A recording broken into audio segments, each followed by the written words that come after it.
Okay, well, we can go ahead and get started.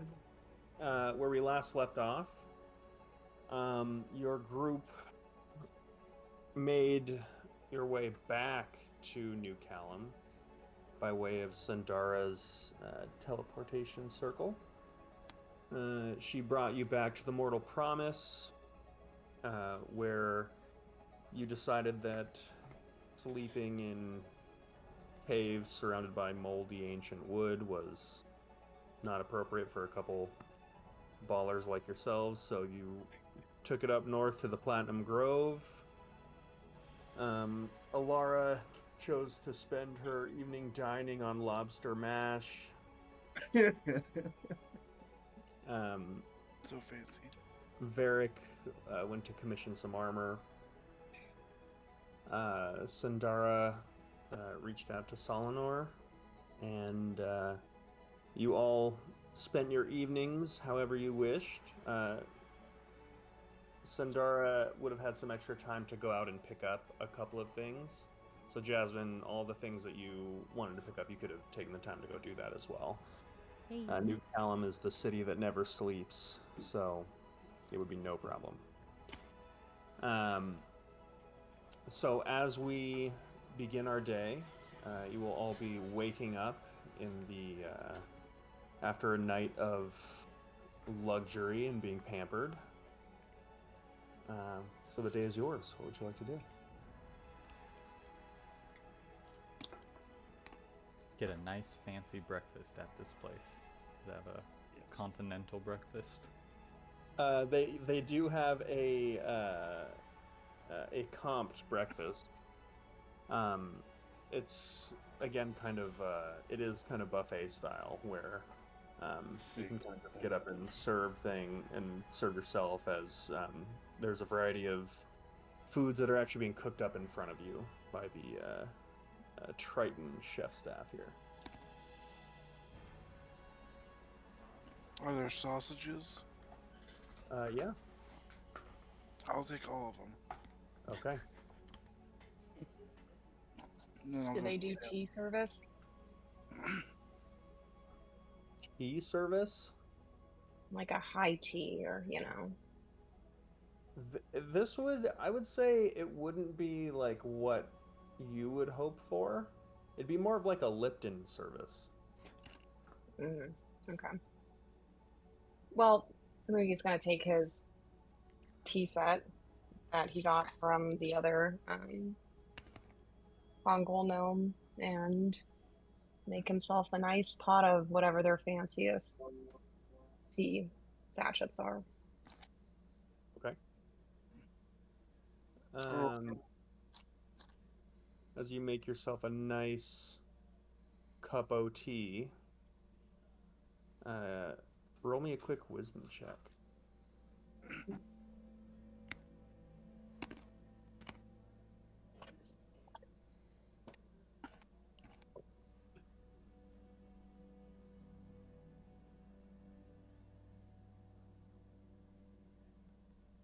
what's the coffee situation in this world? There's coffee. 15. 15? Yep. As you go to check your tea set, I imagine you have it maybe wrapped in like some cloth in your bag.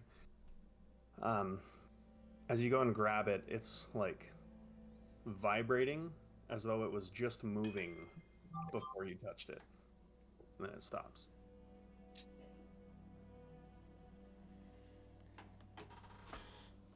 Okay. Samugi's going to take the tea set and actually go take it back to his room.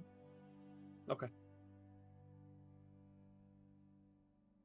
Cool, Kirsty's tea set. Okay. As Smoggy's doing that, is there anything else that anyone's doing? Do they during have the- any during the day? weird juices?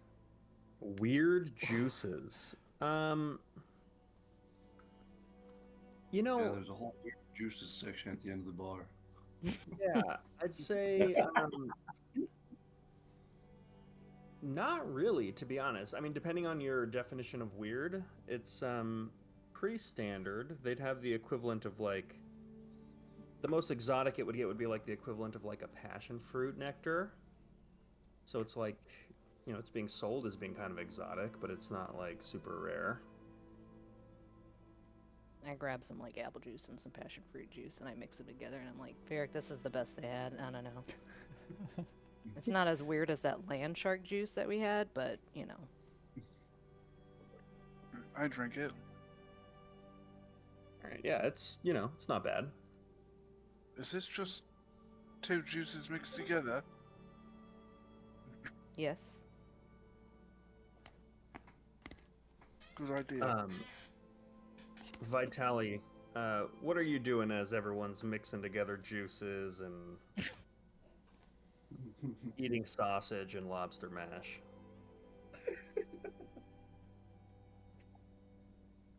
Hold on. Can you hear me? Yep. Okay.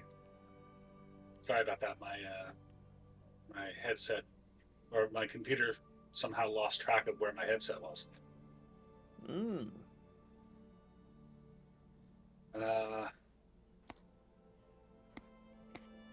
Yeah, I'm gonna come down and get some breakfast along with everybody else. I'm gonna sit with my good friend. Oh shoot, I forgot what James's character. Who? Derek. Derek. I'm gonna sit with Derek. Varric with a V. Oh, Barrett. I apologize. Okay. As you do, you notice shortly after you sit down, there is a dragonborn individual dressed in kind of a nobleman's Drakmiri garb who kind of walks by you, makes eye contact with you, and then looks up and walks past you and goes and sits at the bar. What's up with that guy? That is a good question. I'm gonna go ask him. Want me to come with you? No, it's fine. You're close enough. I'm gonna really get out good there. at getting answers. Well, excellent. I will make sure to keep that in mind. And I head over to the bar. Okay. Do you so you head over to the bar, you sit down next to him, do you order anything or?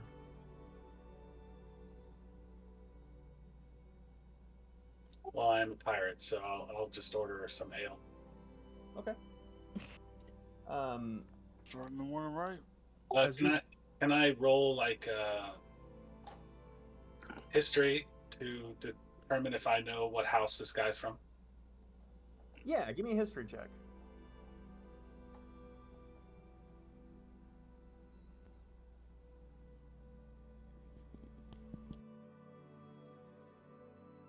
Well, that's going to be low. I would say 7. yeah, I would say looking at his garb, he's not wearing any insignias of any houses. Almost specifically, he's dressed in a way where the style of his clothing is as someone from Drakmire, but it's almost like he's intentionally trying to be a little incognito. Here in New Callum, he does look a touch out of place. I'm gonna lean a little toward him and say, if you wanted to be incognito, you probably should have worn a little less fancy of clothing. He responds to you in Drakmiri and says, "In a fancy place, one must look fancy, no?" Well, lots of ways to look fancy, but tell me, my friend, you've traveled far. What's going on in Drakmiri? Have you been there recently? He looks at you. And yes, I'm also speaking in Drakmiri. Yeah. He looks at you and says, "Things are going terrible. And it will continue to get worse if someone does not stop the Prince Alexei Faraday from his occult obsession. I'm a friend of Dmitri. This is a name you do recognize. This is one surviving member on your crew, and he was a roguish investigator who was present when you uncovered that Alexei Faraday was responsible for the butchering of your crew. But I haven't seen him since then, correct? No, and you certainly don't know who this guy is. So I'm going to appear surprised and say, Dimitri is alive. Do you know where he is? Dimitri's fine. But I hear that you are hoping to prevent Faraday from acquiring the vestiges of the Moon King. Where would you hear such a thing? He leans in and says, I'm one of Faraday's excavators. Currently? Currently. I see. Which excavation are you currently assigned to? I'm currently assigned to the excavation of an artifact called the Harmonic Resonator, one that has just fell into Faraday's lap after you've joined a crew with one who carried it. You're right. I was just starting to wonder why you were so trusting. I'm not as trusting as I look. And you see this looks suspicious. You join this crew, and then the same day, Faraday receives an artifact of one who would previously not do business with him. That is correct. So, do you have any words for yourself?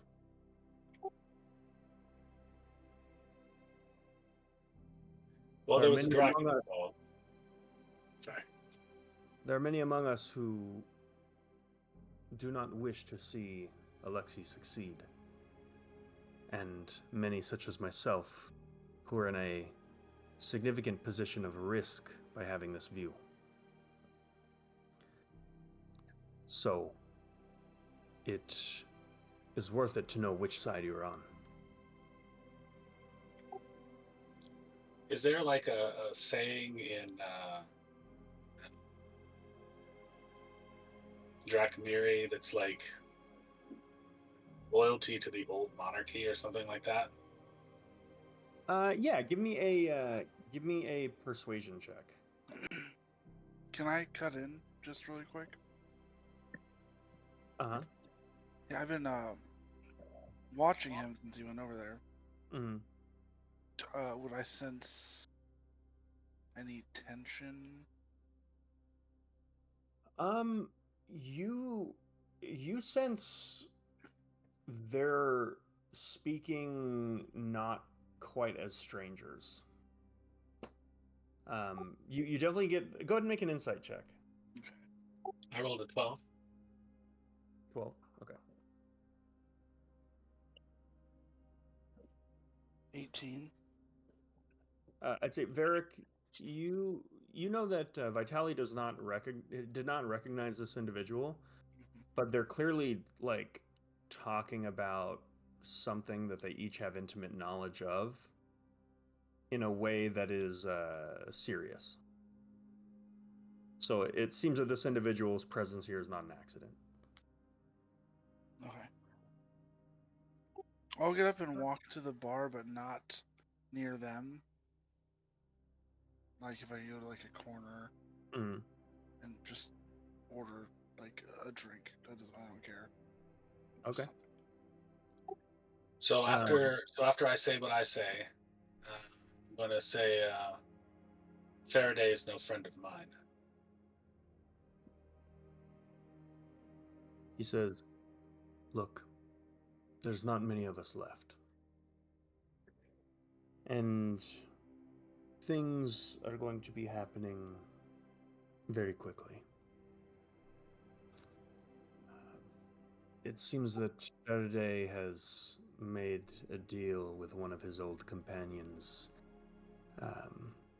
Gunnar, and they are exchanging artifacts.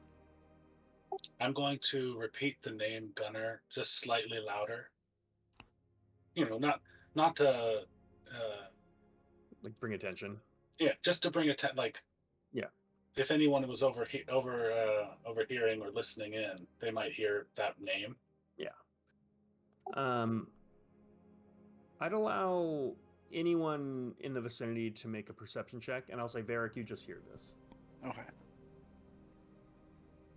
And I'll say you hear it if you beat a 12. 23. Damn. Damn. 19. Deceptive as hell. Okay. Yep. Yeah. So, Vitali and this Drakmiri individual are having a conversation about Gunnar right now. And then I'm going to say, these people that I'm with, I only recently met them. It is their fault that Faraday got the chimes. I mean, and I don't mean that in any disparaging way. He says, well, of course. I mean, these outsiders are not like the way that people are in Drakmire. They're soft and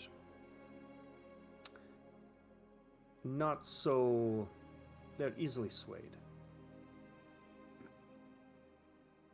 But I would make the argument that perhaps it is you at fault for trusting him in the first place. Especially with such an important task.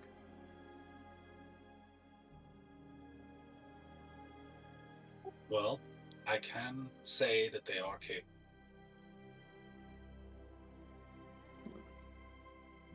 I watched them slay a dragon.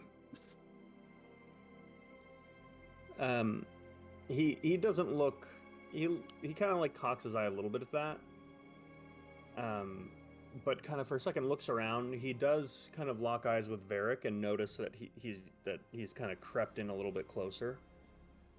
And then he looks back at you and just says, look, I don't have much time. My absence will be noticed if I'm here longer. But I've heard from some of the other excavators. I know that Faraday will be securing Gunnar's artifact within the next coming days.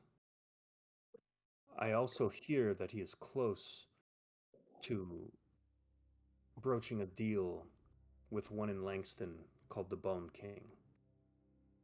And they say that he is willing to surrender his artifact for a hefty price.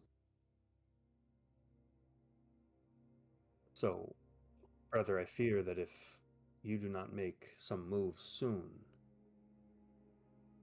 this may all be for naught.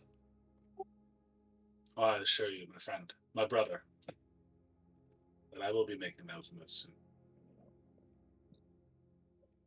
Thank you for trusting me. You watch as he just looks over to the barkeep for a second and just like holds up two fingers and like taps the table real quick. And in a matter of seconds, two double shots of something are brought over to you. Actually, you would know what it is. This is a Drakmiri brandy. He just takes the glass and holds it up to you. I do the same. Okay. He shoots it and flips it down on the table upside down, leaves a gold coin, and gets up to walk away. I do the same, except instead of getting up to walk away, I kind of just signal to Varric to come over to me. Okay. I'll leave the drink that I haven't had a drink of and walk over to Vitaly. Seemed to get a little hot there for a moment. I can barely hear you, James. Seemed to get a little hot there for a moment. Thought I might have to step in. Well, worry not, my friend. There was no heat on the part of myself. What you just witnessed there is a meeting of an old friend.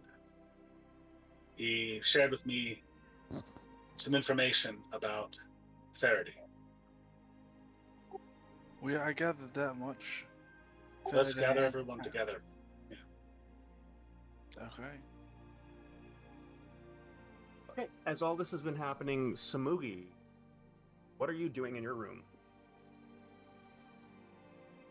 Smoothie goes into his room with his teapot and sets it down in the corner of the room and unsheathes it and just sort of confrontingly speaks to it and says, in Hangul, he says, "Show yourself." Make an intimidation check.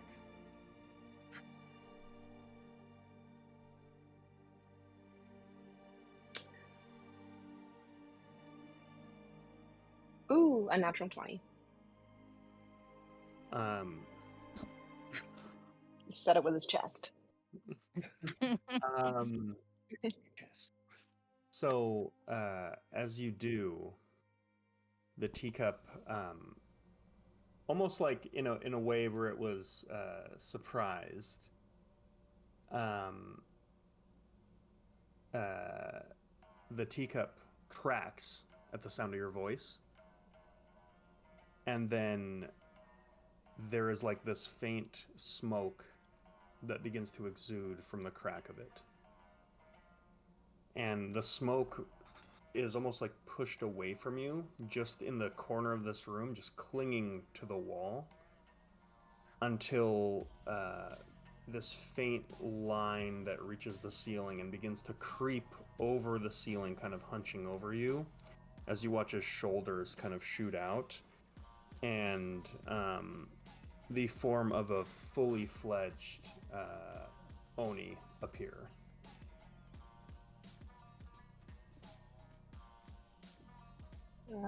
What's your name, Oni? My name is Wajir.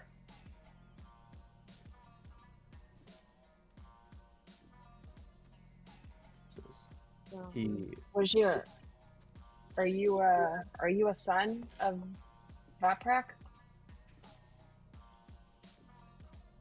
I am a distant relative.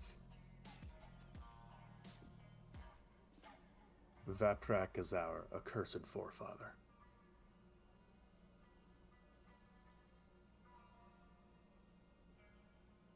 You have a keen eye to pick me out of those teacups. Very impressive. Well, the tea set was actually presented to me under slightly suspicious circumstances, and this isn't my first Oni that I've encountered. Or do you prefer Dokebi? Either or. He looks at you and kind of looks back towards the door and says, "You're brave to confront me on your own. Perhaps it would have been wiser to do so with the rest of your party present." Samugi kind of starts grabbing his astral defender in his tube. Yeah. And says, You feel it like vibrate. "Well, I'm never my defender." Yeah. And Samugi says, "I'm never really alone. But you're right, I am brave." And he summons his astral defender. Okay.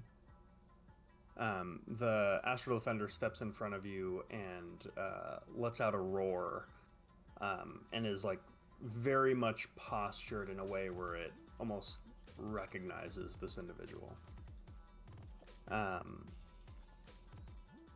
As this Oni looks down at you, it says, "Now, I was given a task, but there came to be something in your group's possession that was too delicious to resist. And I think I'll be taking it now. So, we can do this the easy way, or I'll have more pounds of flesh to cook."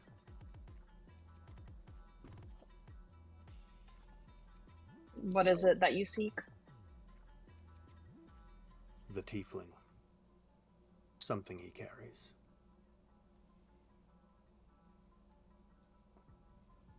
Call him over to us.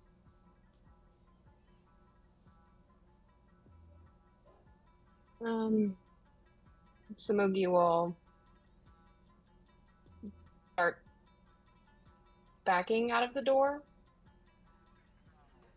making sure that the Oni doesn't react. The Oni begins to cast a spell. Okay, And- Samugi will stop moving. And the Oni disappears from sight. No shit.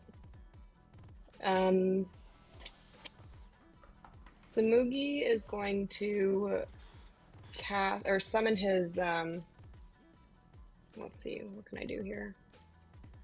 My astral visage. Okay. And use Word of the Spirit to let's see, who can I talk to here?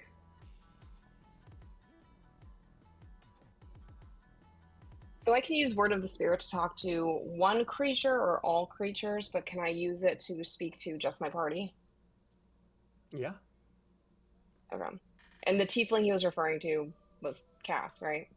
Yeah. Okay. So Samugi's gonna summon his visage and use Word of the Spirit to speak to his party and warn them. I've summoned an evil spirit, and he's after something that Cass has in his possession. So be aware and be ready. He's coming now. We're at the table, like, eating pancakes. And then I cut his ear off, or... What? Did you guys hear that, too? I stand up. Yeah, I get up. I'm gonna get to work. Yeah. Can we respond to you? Samugi, hello? It's don't- not telekinetic. It's almost like throughout the entire casino, this booming gnomish commanding voice of Samugi's has been invoked. Word of God. Okay. Hustle over to And Samugi's Samugi's gonna room. start running over towards presumably where the rest of the group is. As we're walking, going to put a hand on Varric. Try not to die this time. And I cast Death Ward, so if you drop to 0, you actually pop back up to 1. Cool. I turn around and kind of just like, thanks, I guess. Keep going. I've now removed my hammer from said hammer holder. Okay. And then, are we? Do we have to go upstairs? Samugi is running towards you, so let's do this. Everyone, go ahead and roll initiative. Don't tell me what you get yet. I'm back to a wall. I don't know which one. Can't even have brunch.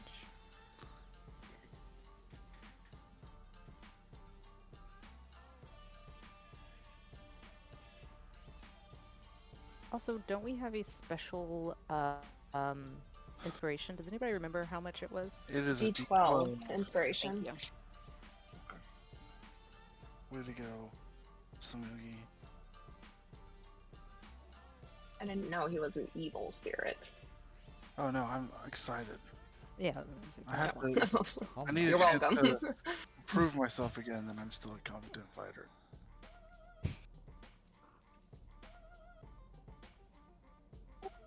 All right. This before we get into it, the Platinum Grove. How big is it? How tall is it? And where are we? You guys are actually in. It's funny you mention that. You guys are in a kind of a VIP lounge area. Nice. So the area you're in is actually pretty small, because it's kind of for like specifically for people on this floor. And as this is all happening, you see at the front there's a stage, and the curtains open up, and you watch as this kind of like semi-balding middle-aged gentleman kind of like rolls through and looks around, and it's just your group and then like 2 other people. And he kind of looks around, and as you're all like pulling out weapons and things like that, he just goes, "Oh, tough crowd, huh? Well, let's go ahead and get started. I got one. Why did the bard break up with his lute? Why? Sandara wants to stand. Because it was stringing him along." And then with that, he pulls out a lute from nowhere and just like begins to play like a little jaunty tune. At which point, Samugi blasts through one of these doors, and you watch as like right along the ceiling, like where he is, you just see these claw marks appear. So with that in mind, initiative rolls for people. Natural 20. Nice. All right, and then anyone else who is a 15. 21. 19. Okay, so we got a 1 Varric, 19 Samoogs. All right, 15 and lower. 12. 5. Sorry, who had 5? Cass. Wait, sorry, who had 12? Vitali. Oh, yeah, Vitali. I mix you guys up. Who? 1, 2, 3, 4, 5. Who am I missing? 4, 5. Who do I not have? Sandara, what were you? Zara? 13. 13.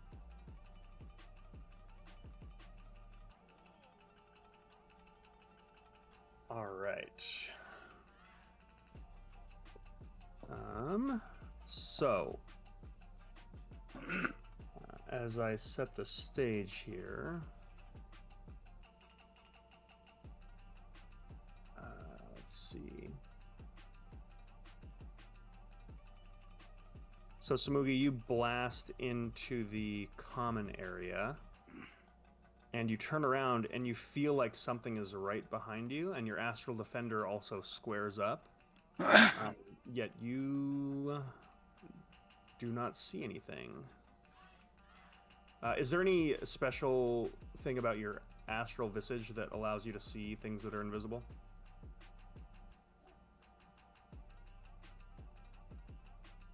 I feel like I have something. Hold on, let me check. Astral sight. You can see normally in darkness, both magical and non-magical, to a distance of 120 feet. Okay. So that's with darkness. Mm. Imprisoning me. So yeah, I mean, I was also thinking it. Yeah, you don't quite see anything. Is this thing technically I'm a super perceptive because my robe. Also. I'll say, give me a perception check. Okay.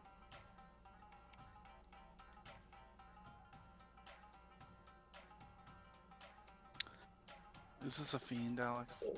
I thought a rope 13. just lets you see invisible creatures already. Does it not? I thought that might be one feature of it, but I thought it just gave me advantage on perception checks. Robe of eyes. What was your perception check? It was the 13. 13. Okay. The item says you can see invisible creatures. There And you go. You can see into the ethereal plane. Okay. Even better. Then I would say you watch as this Oni that is just like grinning ear to ear, like peeks around the corner in this like kind of ghostly, like Frodo wearing the ring, like almost semi-gaseous form, like looks around, sees all your group, and you watch as he just like dives through the door onto a table, and you watch as there is a beer mug that just kind of shimmers, and the Oni disappears inside of it.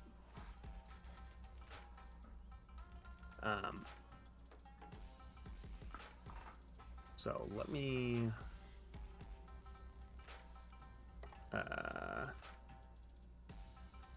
share my screen here. I know what game we're playing now.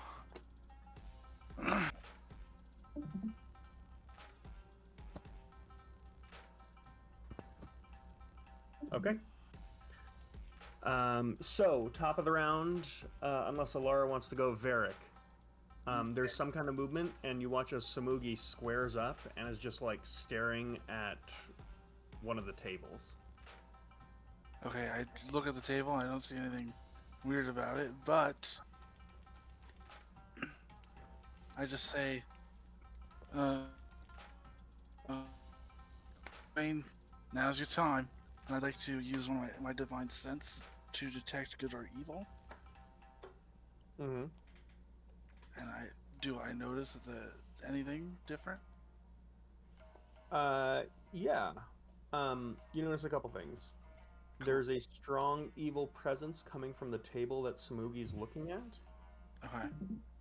And there is a strong, and specifically, I think you can sense like, is it like Fey, Fiends, Undead kind of thing? Yes, celestial fiend undead within 60 feet.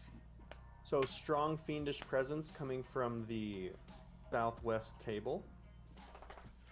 And there's a strong fiendish presence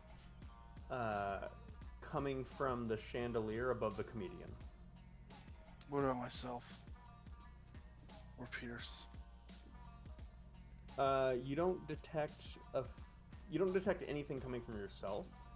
Mm-hmm. You don't detect a fiendish presence coming off of Pierce either. Okay. Off of Cass. I would say you can kind of see that everyone has like a little bit of this faint energy on them. Like every living creature. Mm-hmm. That's just kind of like this neutral thing if it doesn't fit one of those categories. But I would say Cass specifically is unreadable. Cool. I walk up to the table and I will smash. Okay. Make Nice. an attack roll at disadvantage. Okay. Alex, could Cass have been like I wanted to have my back against a wall, any wall you can pick, but yeah, that's fine. Seems like a very Cass thing to do, to jump behind the bar. Yeah, Next to the something's barkeep. coming for my goods. 15. 15. Okay. You completely smash this table. Cool. I don't like what I'm seeing. It was an evil table. All right. All right. That brings us to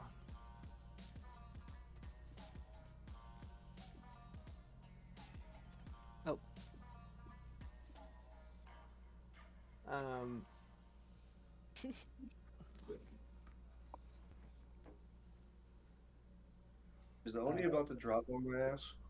21 to hit you, Sandara. That's me, and yeah, that hits. and a natural 20. With the No, the natural 20 doesn't. Yeah, that misses totally. Totally. She has protection against natural 20 armor. So, I had that. so the first one. Ooh. Oh boy, hang on. Okay. The first one. Oh my God, how you are so lucky.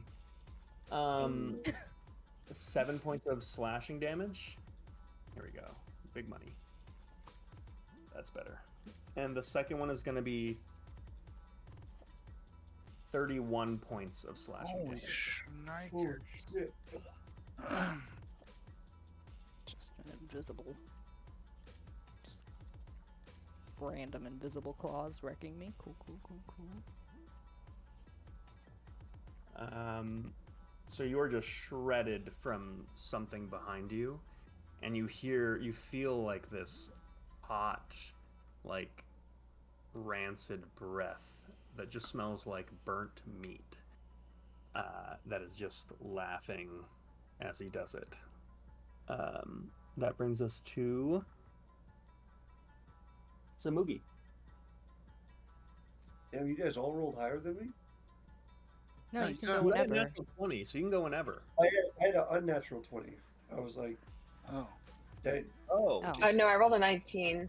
I clocked you as a natural 20. Sorry. Oh, okay. My bad. So I'll have you go Well, now. now would be your turn, anyways. Yeah. You and Okay, so we can't see. Where am I at exactly? Which one's me? I'm right there. Okay, I gotcha. want the bird, dude. I will pull out a flask of holy water, say a prayer real quick, and I'm going to cast protection from good and evil on myself. So all aberrations, celestials, elementals, fays, fiends, and undead have disadvantage on attacks against me. I also can't be charmed, frightened, or possessed by them. And yeah, I have advantage on saves to be possessed. Okay. And I guess I'll walk like a little closer to where I saw Sandara get attacked.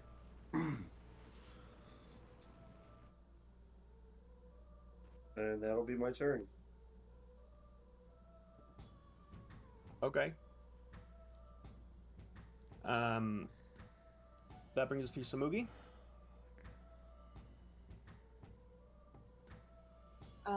Samugi is going to again use his word of the spirit and speak to the Oni. Did the Oni or Dokibi do they speak in Hangul or? Yeah, they speak Hangul. Okay, so in Hangul, he's going to speak to whoever, I guess. I think, does he clock both of them? Do I see both of them or just one of them? I would say yeah. You would see one coming up from behind Sandara. Okay. Then Samugi's just going to use, I'm sure he has like a blade or something. And he's going to cut his own hand to attract the Oni, and he's just going to call to them in his booming voice. Okay, make an intimidation check. Actually, you don't even need to make a check. Okay. And do I have like another like bonus action or something I can hold? Or is that I would say everything? that would have been I would say that would be your action. So yeah, you have a bonus action. Okay. And can I just hold that in anticipation of their response? Sure. Okay. With that, that's going to bring us to the bard, who just goes, geez, I didn't think it was that bad, but okay, if that's not your style. Here's one. Why was the wizard always so calm? Anybody? Why? He mastered the art of Smashes the table. self-control. Get it, people? That's spelf control. Oh, we got it. You're probably going okay. to die if you stay here. I duck back behind the counter. Bear in mind, he hasn't seen anything happen. He just Well, told the I'm joke, bleeding. and Varric walked over and smashed a table. And then, yeah, some of Sandara's, like, cloak got, like, ripped a little bit with, like, a little fleck of blood that came out. But, you know, believe it or not, he's had worse shows. I believe it. Half my health is a fleck of blood. Well, you know, it's Disagree. the lights are bright from up there. So Sandara, that brings us to you. Is there a way I could? Oh, I guess I could just ask Samugi. Samugi, do you know this creature's name? I'm like. Oh trying to figure shit! out. Wajir. Don't tell people your name, mother effer. Yeah. I'm gonna cast Psychic Glance. Okay. He has to make an intelligence saving throw. I say his name, I repeat it after Samugi says it, and since I can't see him, I just say his name, and... Is that how that works? Yeah. So awesome. If he's within 120 feet, Power. even if I can't see it. He rolls a 6. Sorry, Ooh, that's a 4. definitely a fail. Okay. So that is... Oh, that's a lot of 6s. 31 damage, The fuck? Okay. and he is incapacitated. Oh. Damn. All right. So you watch as Sandara yells that. Anyone who wishes to can make a perception check. I will. 18. Okay.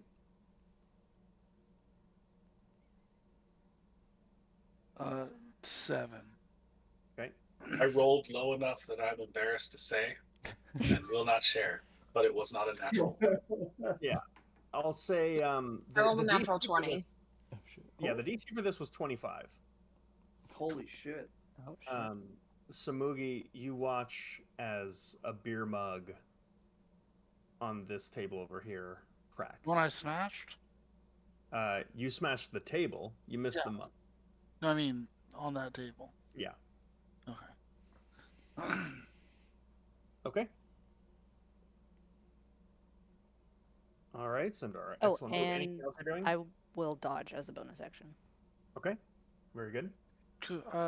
As the table, as the mug is cracked, even though I don't see the crack, do I notice a difference in the good and evilness? No. Okay. That brings us to you, Vitali. Sorry. I was about to ask, where am I in this room? You would be over here by the bar. I'm going to realize that we're fighting invisible creatures that I cannot see. And I'm going to join my buddy, Cass, behind the bar. But and then after moving, I'm going, seeing that they're smashing that table, I'm going to pick up a rather expensive bottle of liquor from behind the bar and chuck it at that table. Okay. Nice.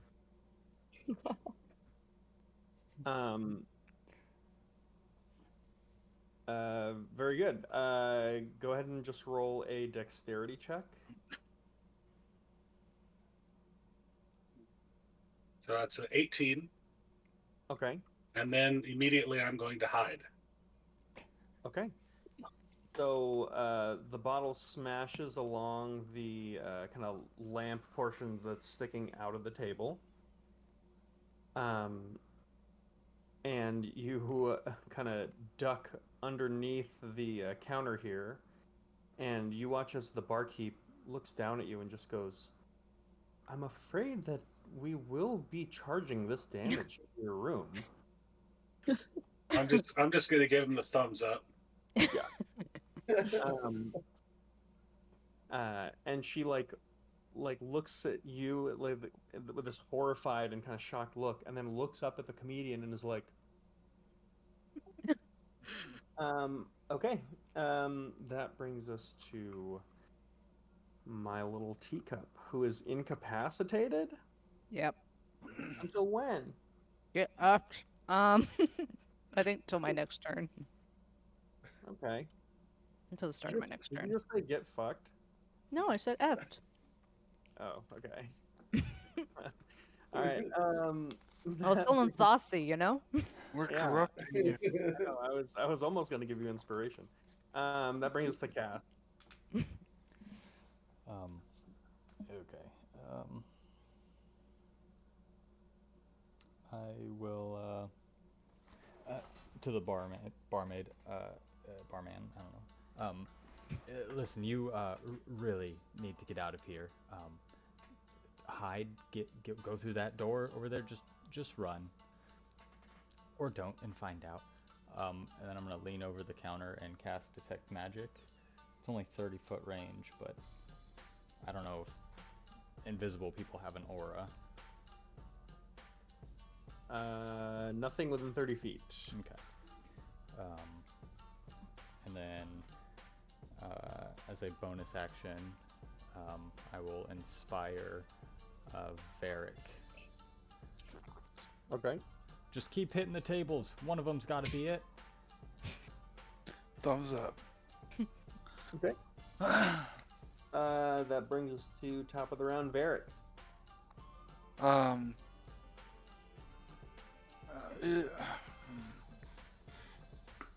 How many, like, cups or chairs or like what's on the table that's not destroyed yet?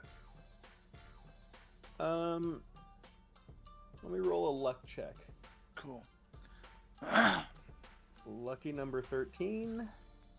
Awesome. There are 11 objects on the table. All right, I'm gonna do like There's a full set of plates. You're just gonna try to sweep everything. sweep everything off It's the hard table. because there's a lamp in the middle, so you could probably sweep about like a third of the table at a time. I'd say 2 attack action, you get 2/3 of the table. Cool. I'll roll with that. Okay, roll a d6, and you Okay. want to just not get a 1 or a 2. Cool. 3. Okay. So Do you you- just start sweeping shit off the table.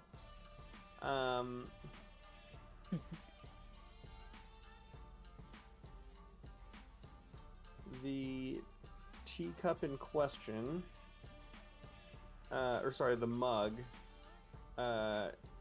is gonna, Samugi, you'll watch it fly off in this direction over here.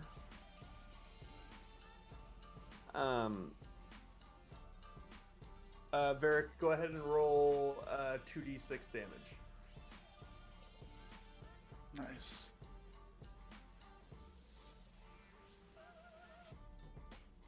Hey, you stupid game. So Varric hit the cup and then he's taking damage. Is that what happened? He knocked the mug over towards the middle of the bar.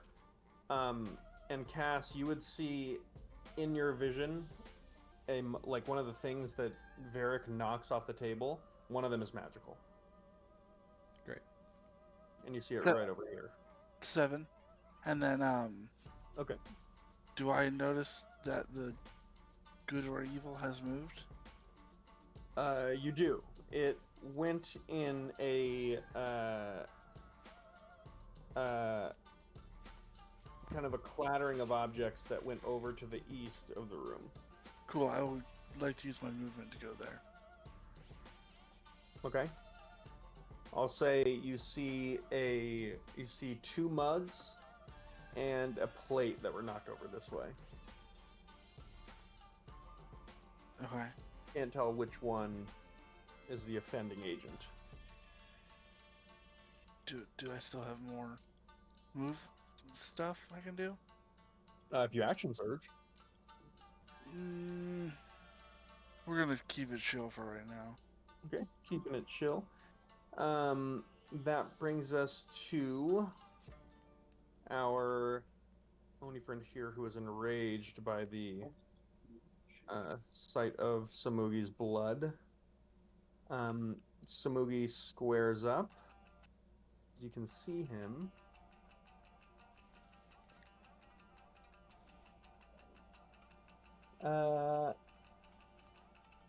He is going to take 2 claw attacks at you.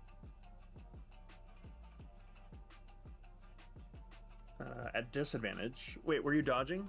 Oh no, that was Sandara. Can I use my patient defense as my bonus action now to dodge? Sure.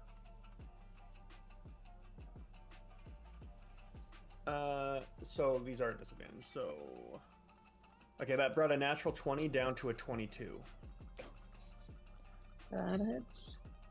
And then a 23 down to a 12. It does not. So for this first one, you take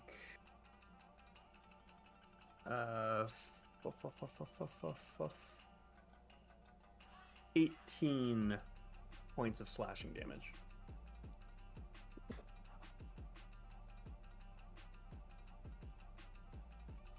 And can I use my movement to keep backing towards the door?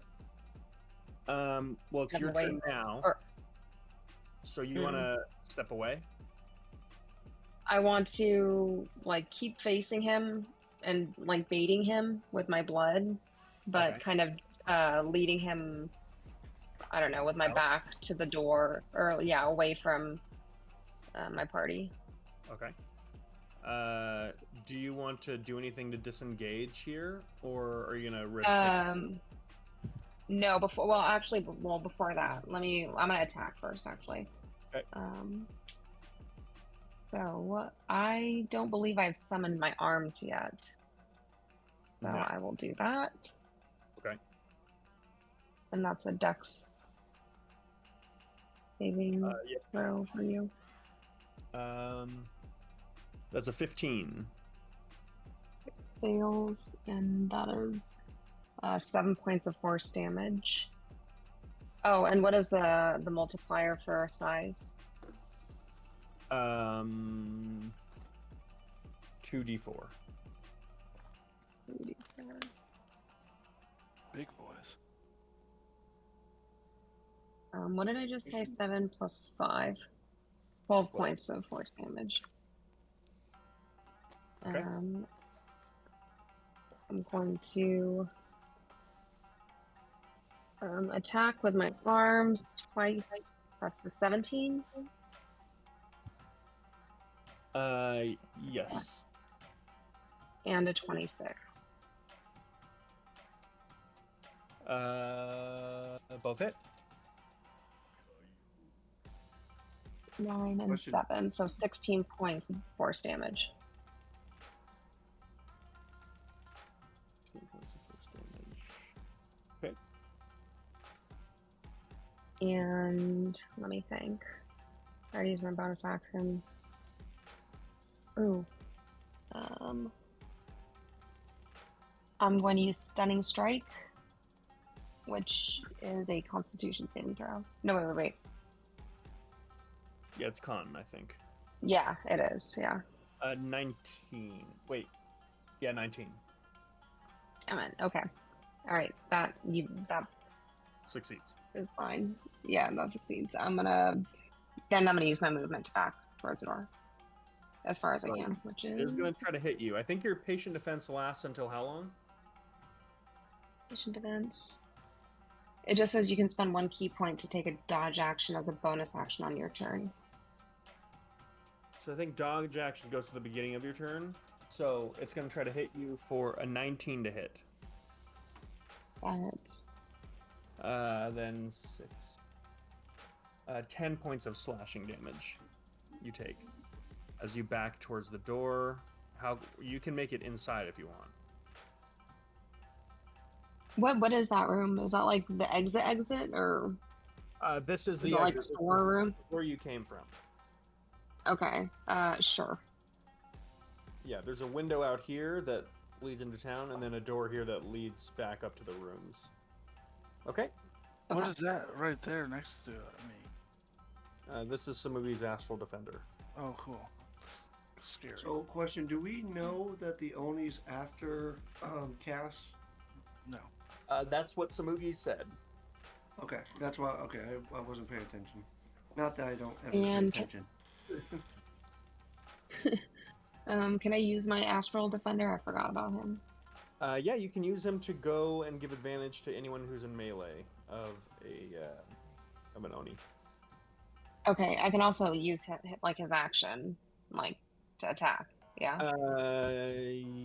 Yes. I think we had it where you have to use a bonus action to command him. So, do you have a bonus Okay. action remaining?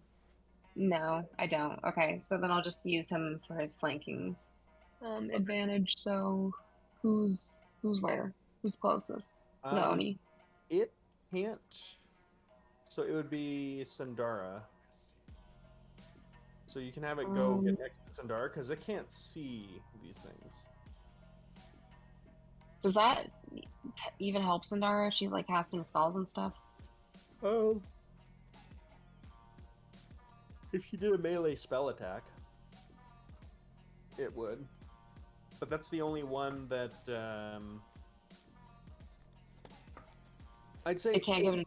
it can't really give anyone advantage right now if it can't see them. Okay. So then I guess I would just go to the closest person to it at that time. Yeah, so it would just go to Sandara. Okay.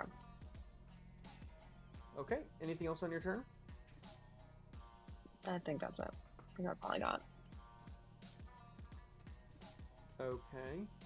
That's going to bring us to Olara.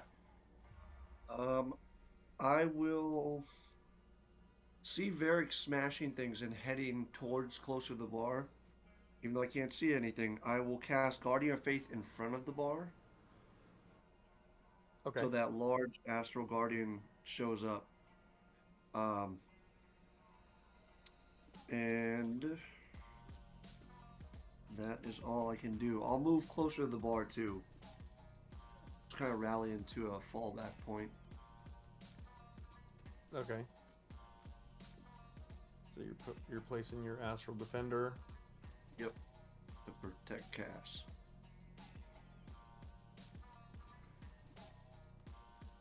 Okay. And that is my turn. Okay. So as you guys are casting spells, you see the bard just kind of continue on. Just okay, maybe we can kind of cool it down out there. You know, I get we're all wealthy and we're not worried about breaking things, but here, listen to this one. I got it. You ever wonder how you'll be in a dungeon, right? And then there'll be like all these skeletons sitting around just waiting for you, ready to kill you. How come they never fight each other? You ever think about that? Why don't they ever fight each other? Because they don't have guts. God damn it. Right? Alright, that's his turn. That brings us to Sandara. There's a feeling of familiar pity in Cass's heart.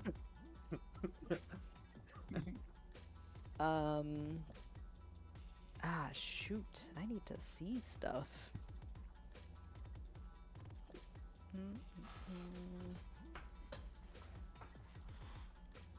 If I move right now, well, I will take an opportunity attack. It's right next to me. Yeah, I feel like you can tell it's right next to you. Can I tell it's next to me enough to cast Dispel Magic? It says magical effect within range. Magical effect within range. Yeah, I would say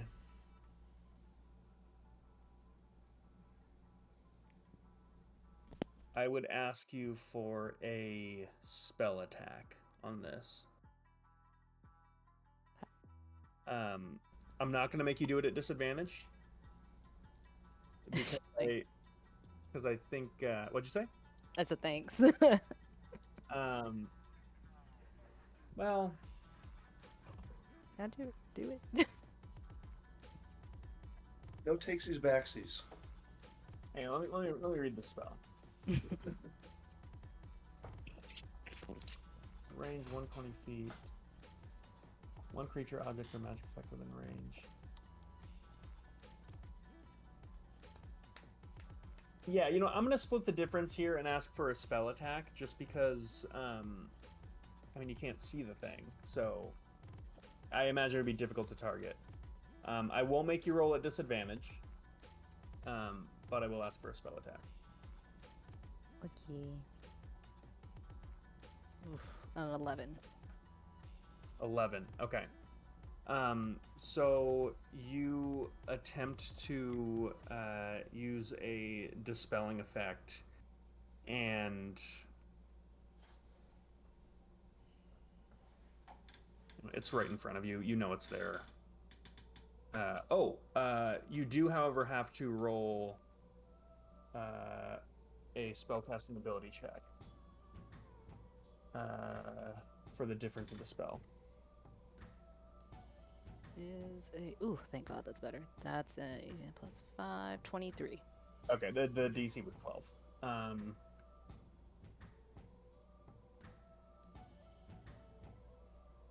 Okay, one Oni is revealed. Holy shit. Okay. I'm glad I saw you do that, because I know what to do now if we can't detect the other one. Okay, that brings us to anything else you're doing, Sundara? Well, I'll dodge again since it's right in my face. Sure, yeah. Vitali, what are you doing? I see this thing appear. Yeah. Time to move. I'm going to attempt to move as close as I can to it while clutching another bottle of liquor. Okay. Just in case I can't reach it. You can go ahead and give me an acrobatics check to see if you're slowed down by the obstacles. This seems like this seems like pirate terrain for you, so. Yeah, So right. it's the 18. So I Okay, basically I vault over the stage. Yeah, you can make it. Can I do a sneak attack at this range with my rapier? Yeah.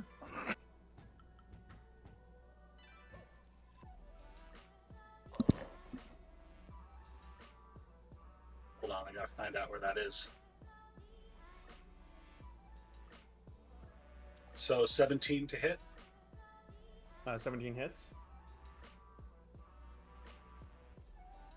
And I forgot, how much is the sneak attack? Oh god. Was it 2D I think it's or 5. 5d6? That's too many 5s. That's too many d6s. You don't have to use all of them.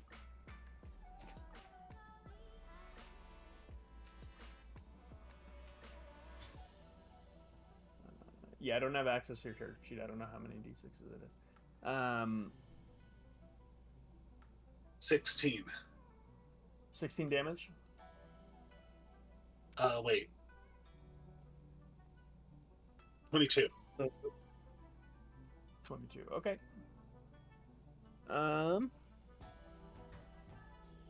As you stab it in the side, you watch as it just almost doesn't feel it, and then looks down and pulls the sword out of its side, looks down at its wound, and looks up at you. And you watch as in front of you that wound is slowly closing, as these Onis are regenerating. Okay.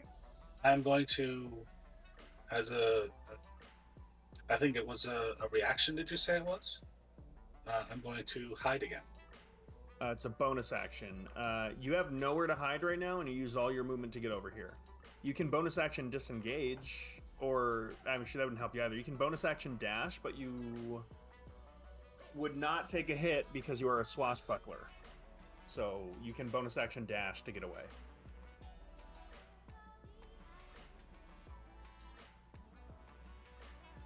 Okay, so after stabbing him in the side, I'm going to continue forward and vault over the table. Okay. Basically putting the table between me and it. Yep. Easily done. Okay, that's going to bring us to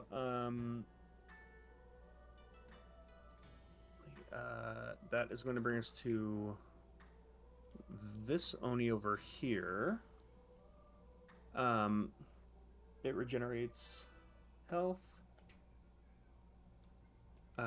And seeing that its comrade is been revealed, he is going to reveal himself as he Wait, casts a spell within 5 feet of me? within 5 of you. At disadvantage. It's not a. He doesn't have to roll to cast it. Okay. Now, question for you, Varric. Are you still a Mage Slayer after losing that fighter level? Sir. Yes, sir. Okay. Should be. Because I think you lost your feet. I didn't am. you? Yes, I lost a different feat. Oh, you lost Toughness. toughness, I think. Yeah, I okay. still have Mage Slayer. So you get to hit him. Smash time. Cool. 28. That hits. And we're gonna throw on a superiority die for a trip attack.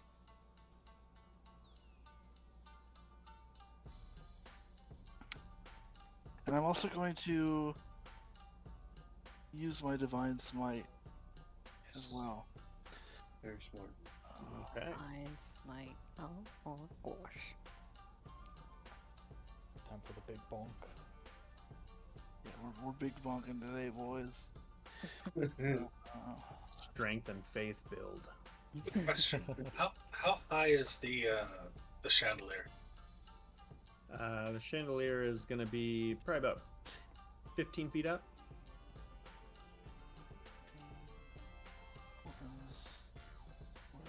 Is it secured by any ropes or things like that? It is I mean, secured that are accessible from the ground. I mean, no. Goodness gracious. Oh, that fucking. 23. Okay. I would consider these to be fiends. So did you roll that extra d8? I forgot. No, but I will. Come on. Although big some one. sort of flanking advantage applies at some point.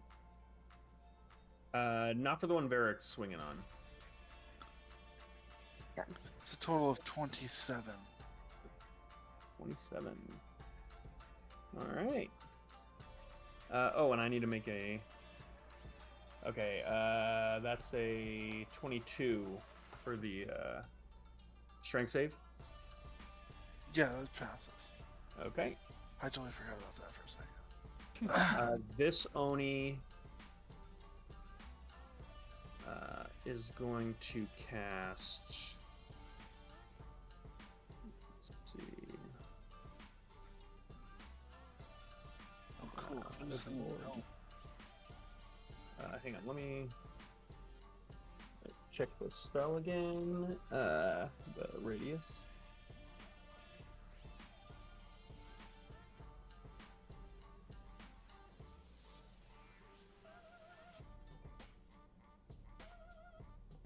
Oh, this spell is not as good as I thought it was. Music to my ears. That's not that great. Wow, this spell sucks. that's very unfortunate. I'm so sorry for you. So sorry for your loss. Wait, no, hang on. Radius. No, that's not that bad, right? Yeah, radius is. Tiny. It's still not great.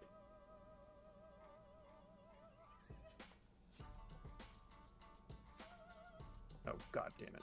Oh no. So. Okay. So that area is now magical darkness. Oh shit. So what you're saying is, I made the right choice. Probably. And then. pain of not being able to see. He is going to run into it as well.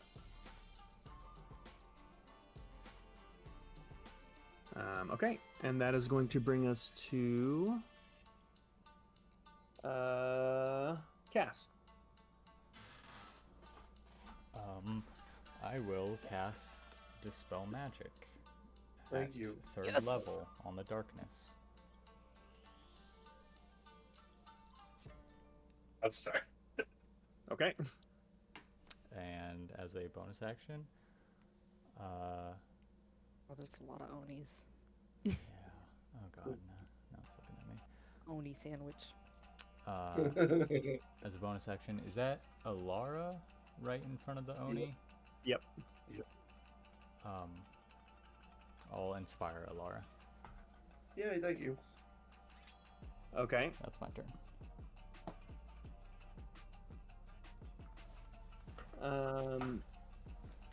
All right. As that happens, the barkeep is going to go prone. This is the first time they're seeing these Onis. Top of the round, Varric. Oh, actually, could I move? Could I jump over the bar and move to the southern end to get closer to Varric? Yeah. Yeah, like that. Okay.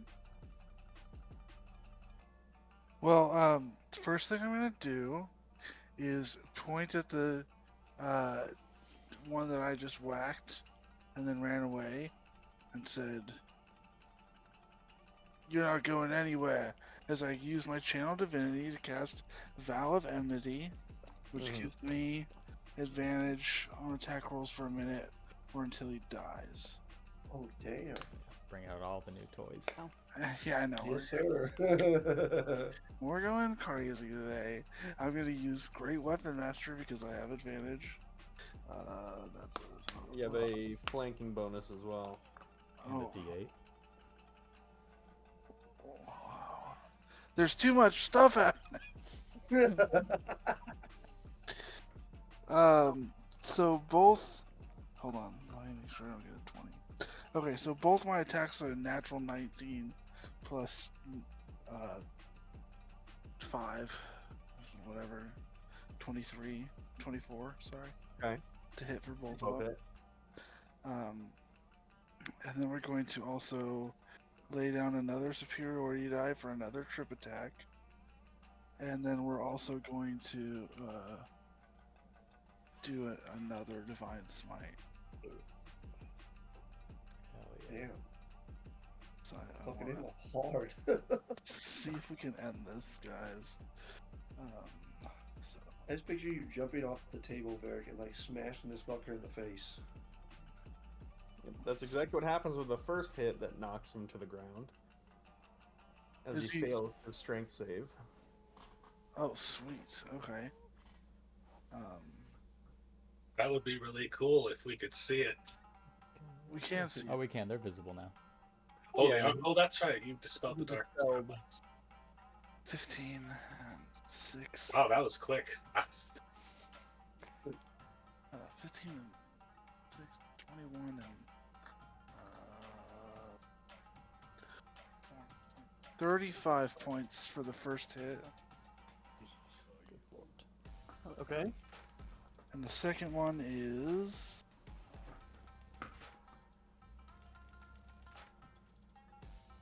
21 points. Okay. Do you want to do this or do you want me to?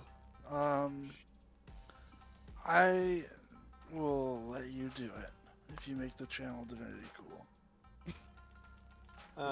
Yeah. So you watch as Varric says, "You're not going anywhere," and just like points his hammer towards the Oni. As you watch as his gaze shifts from from Cass to Varric, and right as he turns over, Varric is already in the air, and the business end of the hammer finds his chin.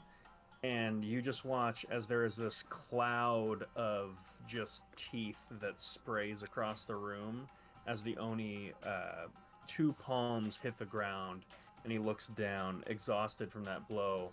And right as he looks up, you are poised for a killing blow, and the last thing you hear it say is, "Maybe we'll have to go pay that daughter of yours." And before he finishes, smashed it. Get wrecked. I will let out a victorious shout. Okay.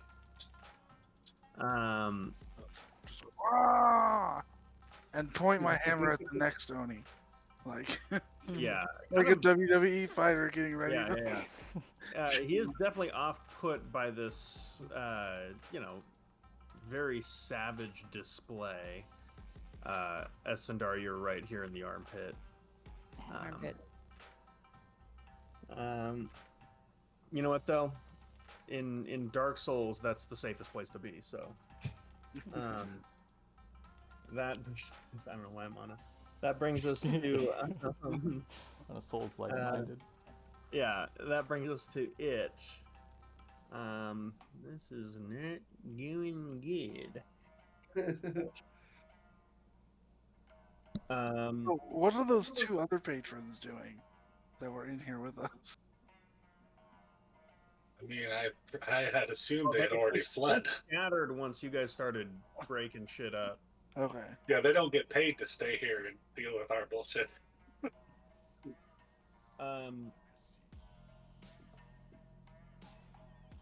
This Oni is going to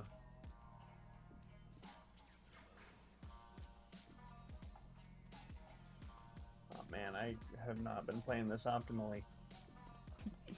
That's fine. He is going to use a quicken spell. Jesus.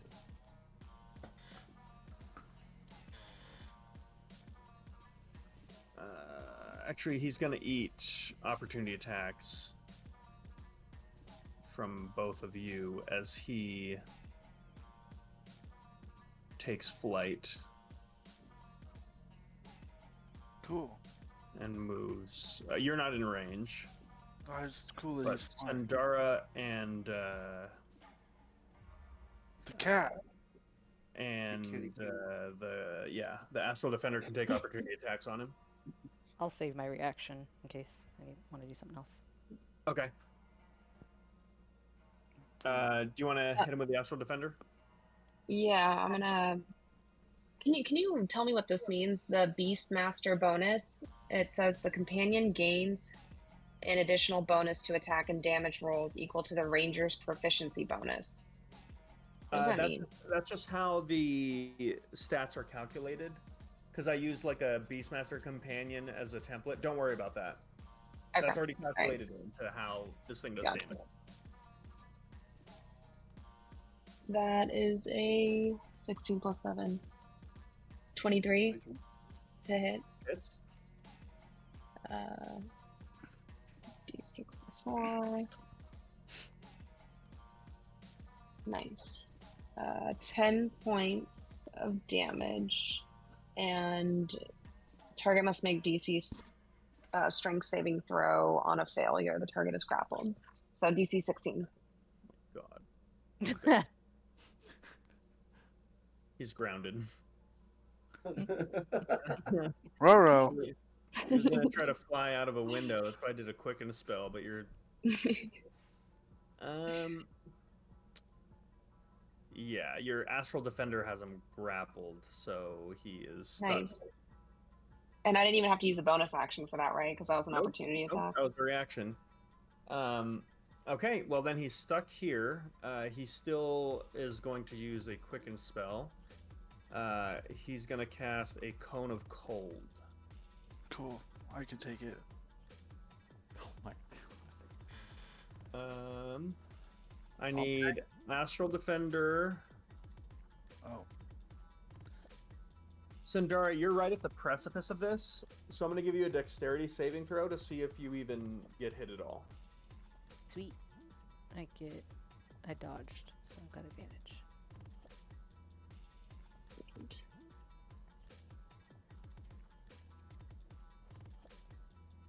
What do I need to roll?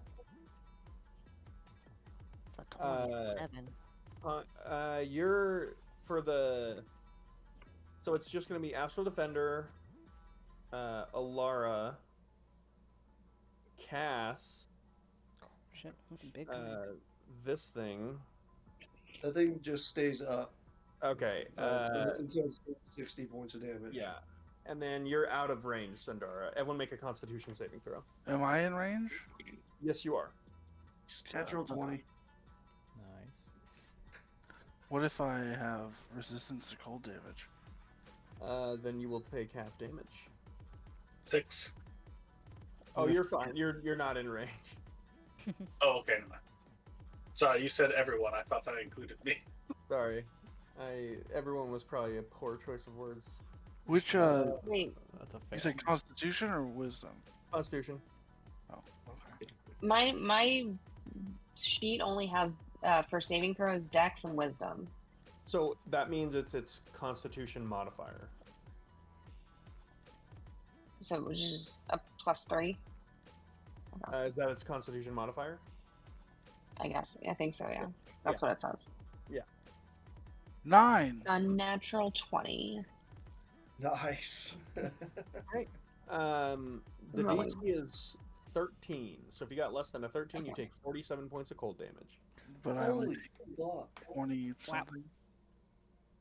Half of that would be 23. 23, Cool. alright.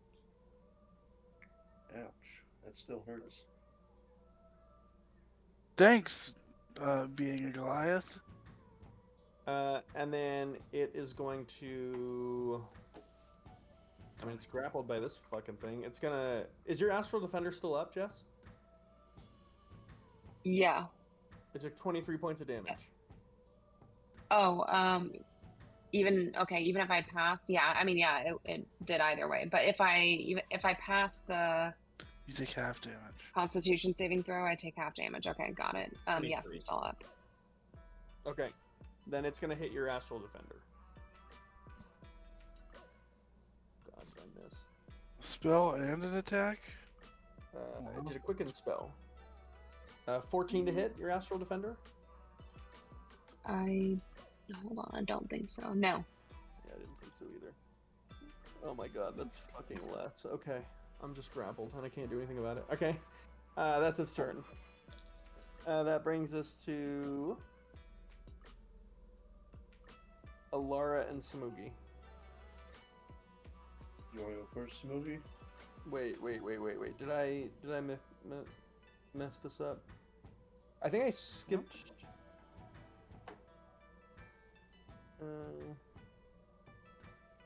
Never mind. Who just went? Varric, did you just go? Yeah, I Yeah. went. Okay. Yeah, and killed the Alara and thing. Samugi. Okay. If Alara, if you're not gonna go, I will go. Oh, yeah, go ahead. You got something planned.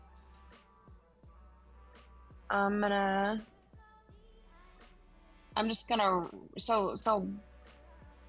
He doesn't care about my blood. My blood is just, chopped liver. It's not. He did, but then a bunch of people started really fucking with him. Okay, Like, so. he couldn't even get to you. Like, he went to chase you, and then, like, your Astral Defender jumped in the way. Varric knocked all the teeth out of his friend and then killed him. And then, Cass dispelled a protecting darkness spell. Okay, So, like, fair. he can't move right now. His speed is 0. Okay. So Samugi's gonna run straight at him. And I'm going to double attack him. Mm-hmm. That one's gonna hit. What is it? Hold on. I don't know why, but that was kind of an epic, like, run up. Like, kind of dramatic. It was intended to be, yeah. Arms. So the first one was 24. Second one, oh, they're both 24. Cool. So.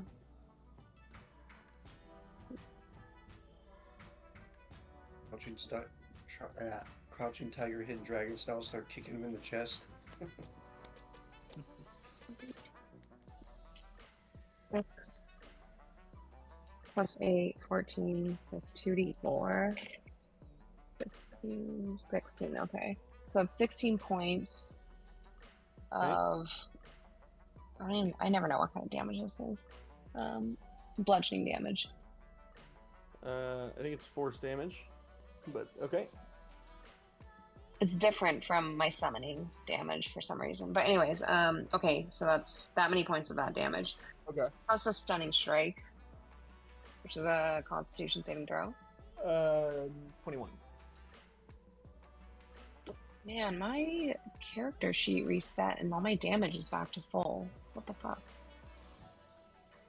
Your damage is back to full. Yeah. Shit. Oh, On like my your health character is back sheet. to full? Yeah. Uh, Did you take any damage? I did. I had 48 and then I was down to 48 and then I got another 23.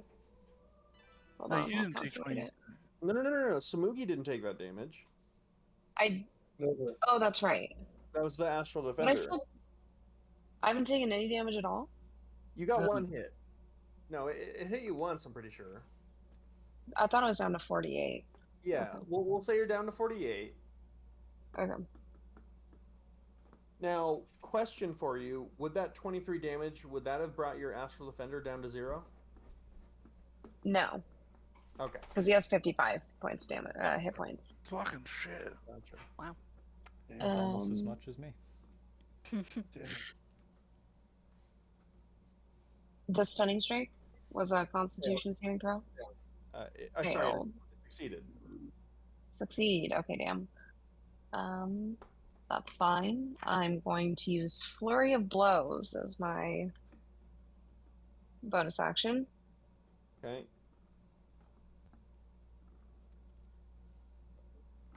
$12 and 15. To hit? Both of them? Those are the numbers to hit? Yeah. Well, first off, you're at advantage, so that both of those would miss. So roll 2 more times for the second hit. Okay. 11, so even lower. And a 14. Are you giving me the dice rolls that you're doing, or the total number to hit? That's the total number to hit. I'm just rolling low. You're rolling really low. Those 4 rolls are pretty low. But then I know, but I have a D12 of inspiration. I'm scared to ask. Somebody give me Yes. the thumbs up. Yes, you Okay. can. You know it's bad when the DM is like, "Are those your actual rolls? Because they're so bad." So none of those hit. Not Zero a of single them. one. No, not a single one. One Lord, of them okay, what almost was my did. highest one? Was 14 my highest? 14, yeah. Okay, I'm gonna add an 8 to that. So one of them hit. That hits. Okay. What are we doing here? 1d6 plus 3.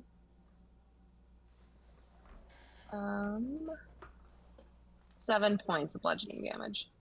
Okay, so Samugi runs up, cracks this one in the face with a fist. Okay, Alara, what are you doing? And with my movement, sorry, Okay. can I? So did he catch whiff of my bloody distraction? Yes. Okay, then I'm gonna invert back to my original position. Okay. Boom. You Okay, definitely got end an of my turn. attention. Alara, what are you doing? All right, I'm going to action cast Sacred Flame, so I need a dex save from the Oni. Fail. All right, so he's going to take 2d8 from that, and then I'm going to bonus action cast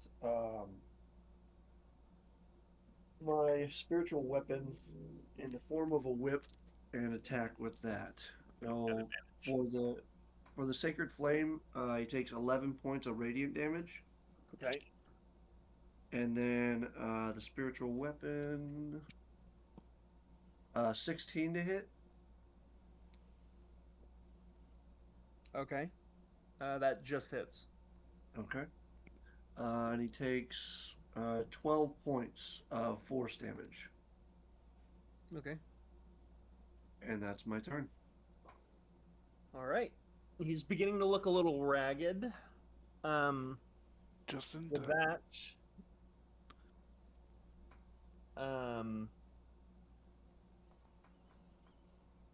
let me see. Let's see.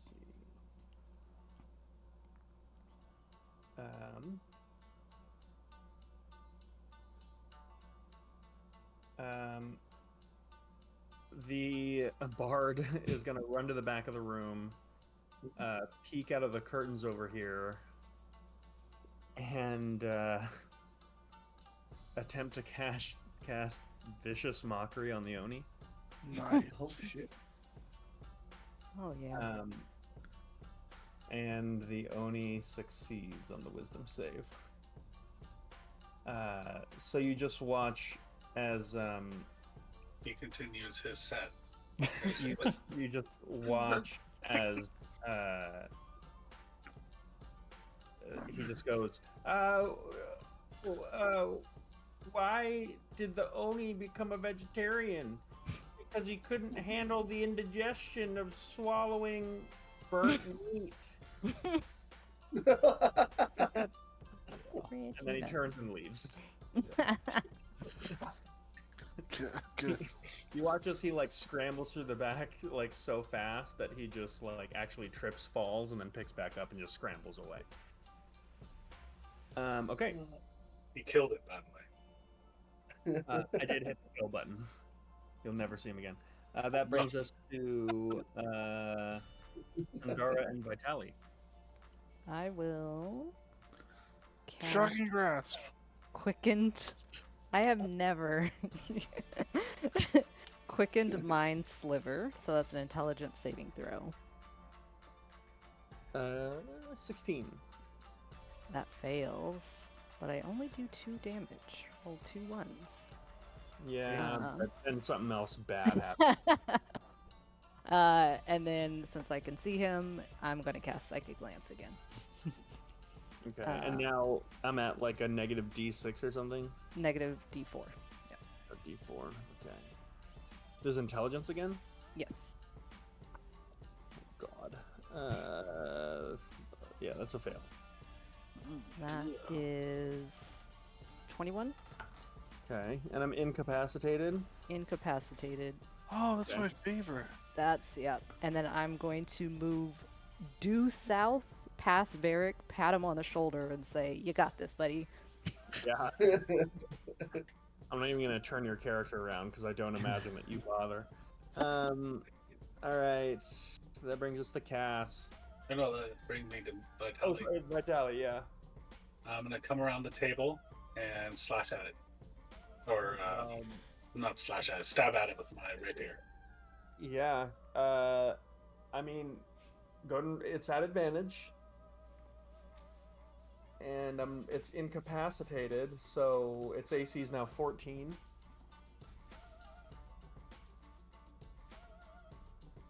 I rolled a 17. Okay, and it's a crit. What? Because it's incapacitated. Damn. Missing out Right. on all this good. What level spell was that? 4th? Yeah. Okay, that sounds about right. Alright. Missing out on all this juicy damage. So yeah, that's doubling the dice, Mikey. So Strike sneak. yeah, so that's 10d6 of just sneak attack damage, Oh, Shit. and Fair. 2d8 for the sword. oh. I'm just imagining Varric twitching, just like, Okay, hold on. over.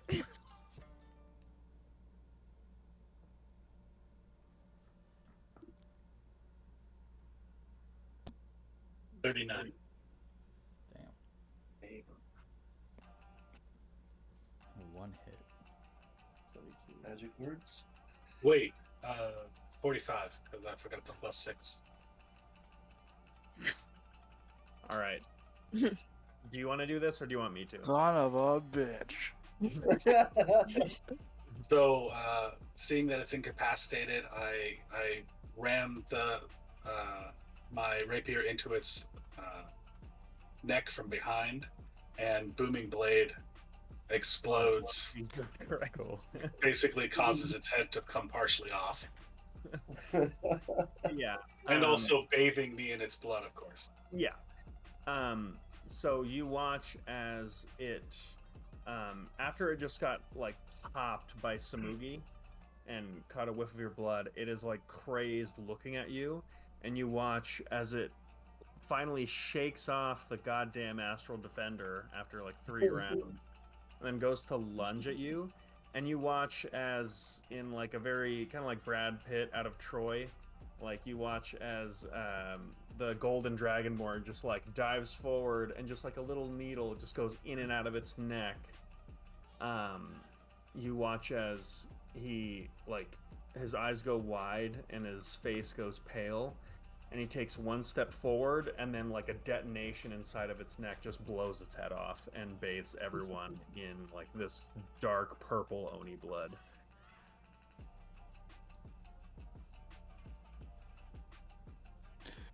Varric sadly puts the hammer back.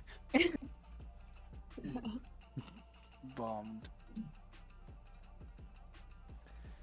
All right, well, Vitali just like covered in gore, pats Varric on the shoulder. Sorry, the opportunity was there. No, I would have done the same thing. um, To have to. I'm just not used to fighting with someone else that, gets in close. Smokey's sitting right next to you. Smiggy and I have an understanding it's different. He stuns. I You splat. do You're something. like, you don't steal my kills.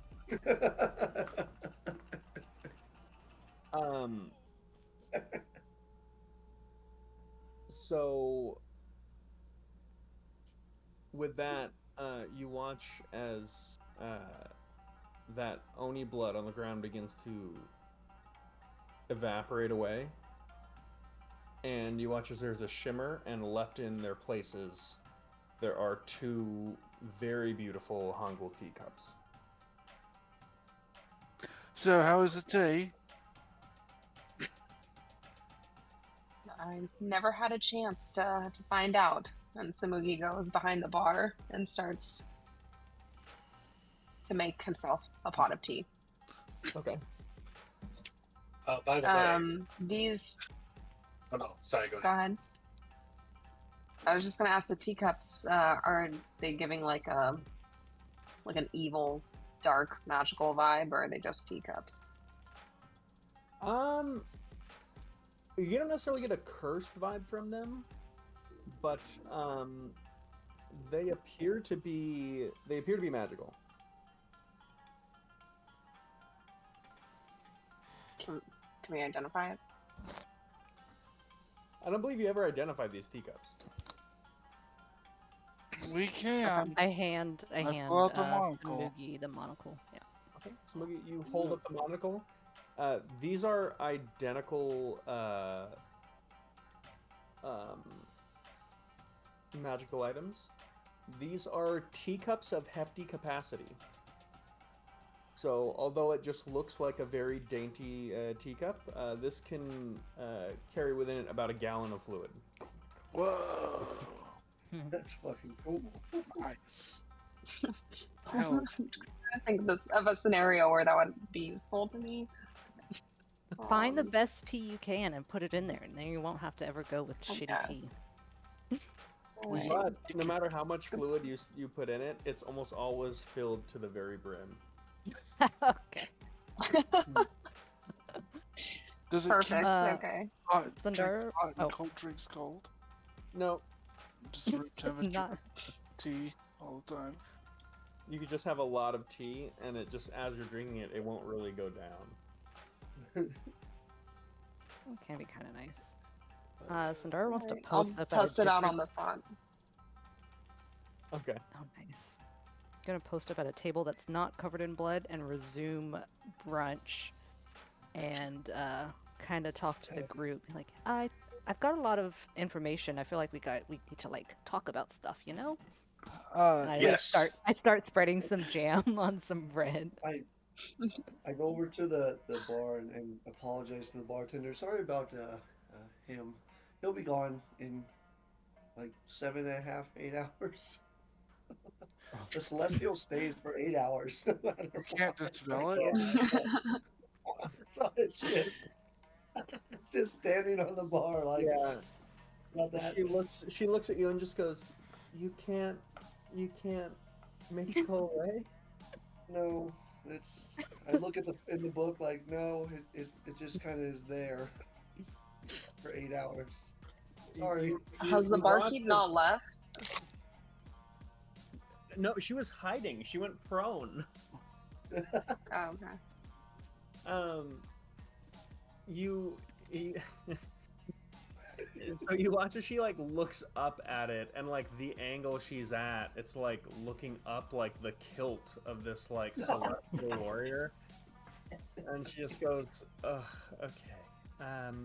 She pulls out a sending stone, and she just says, hi, we're gonna need some help with maintenance, magical, in the Emerald Room.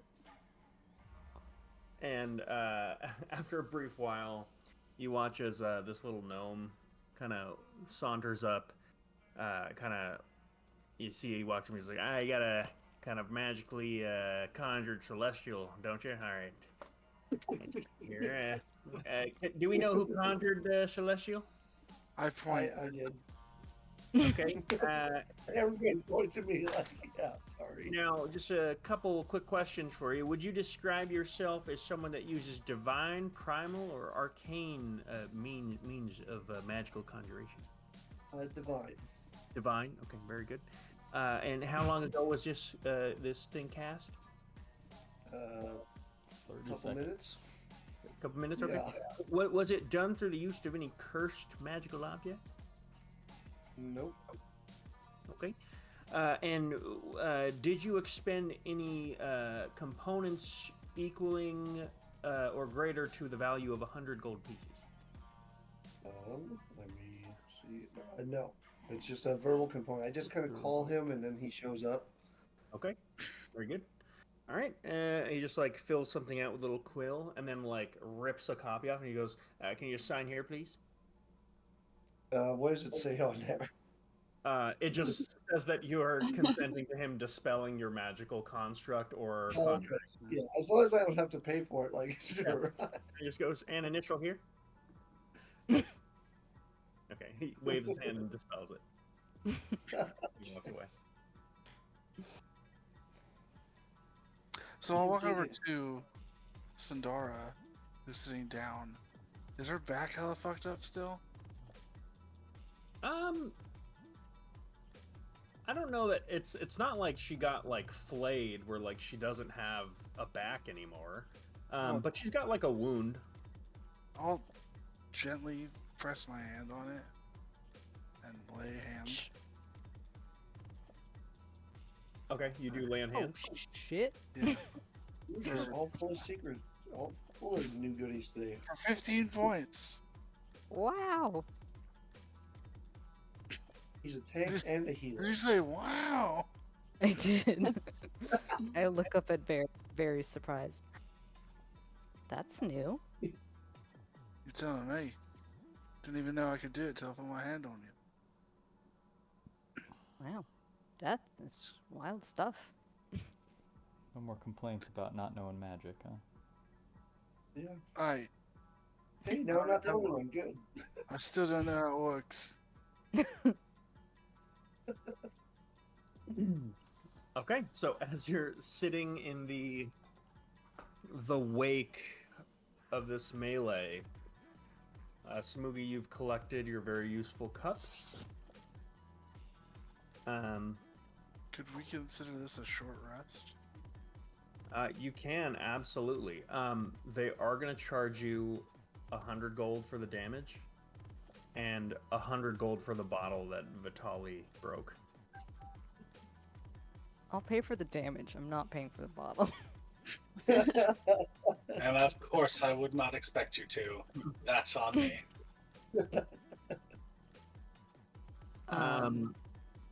The bartender's very disappointed about the bottle. Oh. And we apologize for the trouble. Wasn't exactly how we were. Of course, Vitali is effusive in his apologies and presses an extra 100 gold into her hand and says, "Just for you, darling." He says, in the future, we have customers constantly complain about the level of talent for the entertainment, but we have such a hard time procuring more higher echelon entertainment when this is the manner of decor that we treat them with. So we're caught in this vicious cycle of running comedians, and they're all the same, and it's just getting worse and worse. And this used to be a pretty classy joint, and it's turning into just like it just sucks. I understand. I understand. Although the demon monsters coming out and trying to kill everybody was, I guess that was probably the more notable part of the morning. So, Well, to be fair, I did enjoy the comedian's act. oh, okay. Well, we'll maybe invite him back then. Please convey my compliments to the gentleman. He kept his cool in very trying circumstances. Good. Okay, well, let him know. Thank you. So now I turn to the others and say, well, it's certainly exciting being around all of you. Were you talking at the bar with that guy about? I heard Gunner's name pop up. Yes, please gather around. I wanted to tell Straight you all to about it. business. So he joins with the teapot and 2 cups of tea. Offers to anyone who wants. 1 cup for himself, and he offers another one. Okay. Oh, hell yeah. I'm I- definitely drinking out of that. You can't. I took it. Oh, never mind. I asked Merrick for some. Hey, can I have some tea? He grabs a bunch of regular cups and serves everyone else regular cups of tea. Yeah, Varric, as you're sipping this tea, you cannot get it to go down. Like, I can't drink it? no, you can drink it, but Oh. it's always The like level. at the brim, yeah. And you can even like kind of not so subtly like pour a little bit out, and it still just is always like right at that level where you have to so carefully use 2 hands to bring it up to your lips. Before Sandara takes a drink from her regular cup, I take it from her hand and give her the magic tea cup. She's doing it like a challenge. She's just like, Yeah, you're sitting there. Yeah, I mean, you can take as much fire damage as you want from like burning He's- your... He's all. I can see Varric like sitting there like, now Onis don't scare me, but this fucking cup thing's like raising my anxiety. Like he switches cups. I don't understand magic. can I Yeah. start? Can I turn into I'm gonna use my immolation effigy so I can try and her. Yeah, there you go. Yeah, then you can just chug as much of it as you want, and if you truly make a Constitution saving throw. That's 15. Okay, I mean, the DC's not that high. You're trying to drink out of this cup of tea, so yeah, you can get to the bottom of it. Damn. After about a Drink minute. a gallon of tea? Yep. I turned into a fire elemental to do it too. Disgusting. Crazy. Samugi impressively just kind of raises his own teacup at Sandara and continues. I just like the idea that Samugi just kind of perpetually, except for like in battle Is always situation, sipping. is just sipping a cup of tea, never That's spilling. pretty cool. Yeah. I can see it. Well, and now you can do that. See, not so useless after all. It's not. I get it. I get it. Now you see the potential. Okay, so everyone, with that, Vitali says everyone gather around. You all you all listen as he begins to divulge his information. So I've spoken with someone from Drakmiri, someone who is against Faraday, like I am, and he is currently working as an excavator for Faraday. What are they excavating? They're excavating the relics for Faraday.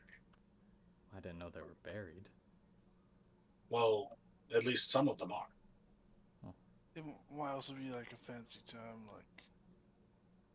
Yeah. So you, Vital, you would know that, like, and you could relate this to the group, that the term excavator is a bit of an archaic one, where in Drakmire it would kind of describe like these treasure hunting crews that would go through ancient ruins to try to pick up artifacts and things like that. So although they're called excavators here in Karsus, it's a lot more of like, hey, go to this place, talk to this person, find out what you can about this relic, where it is, set up a meeting. And most of these items Faraday is attempting to get through bargaining with powerful individuals who already have them. Okay, so I explain that to them. Yeah, and then I tell them that he mentioned Gunnar, that Faraday is going to be getting the relic from Gunnar soon, and also the Bone King, that he was going to pay the Bone King for one of the relics. A Bone King?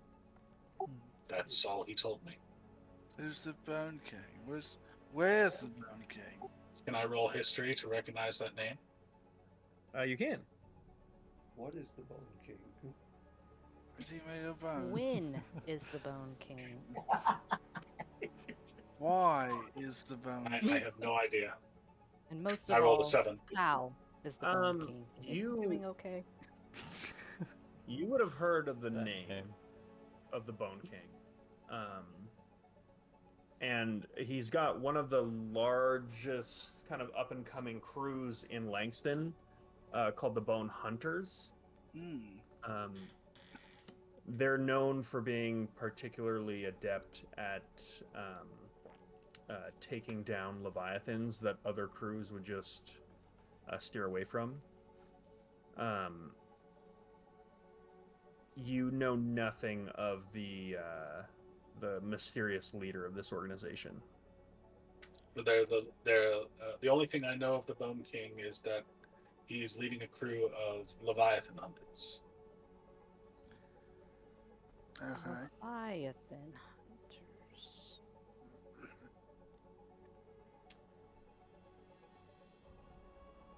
Yes, Varric.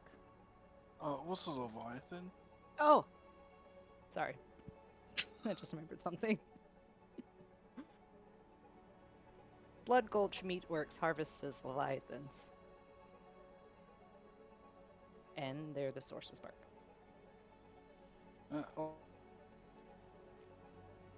Okay. Again.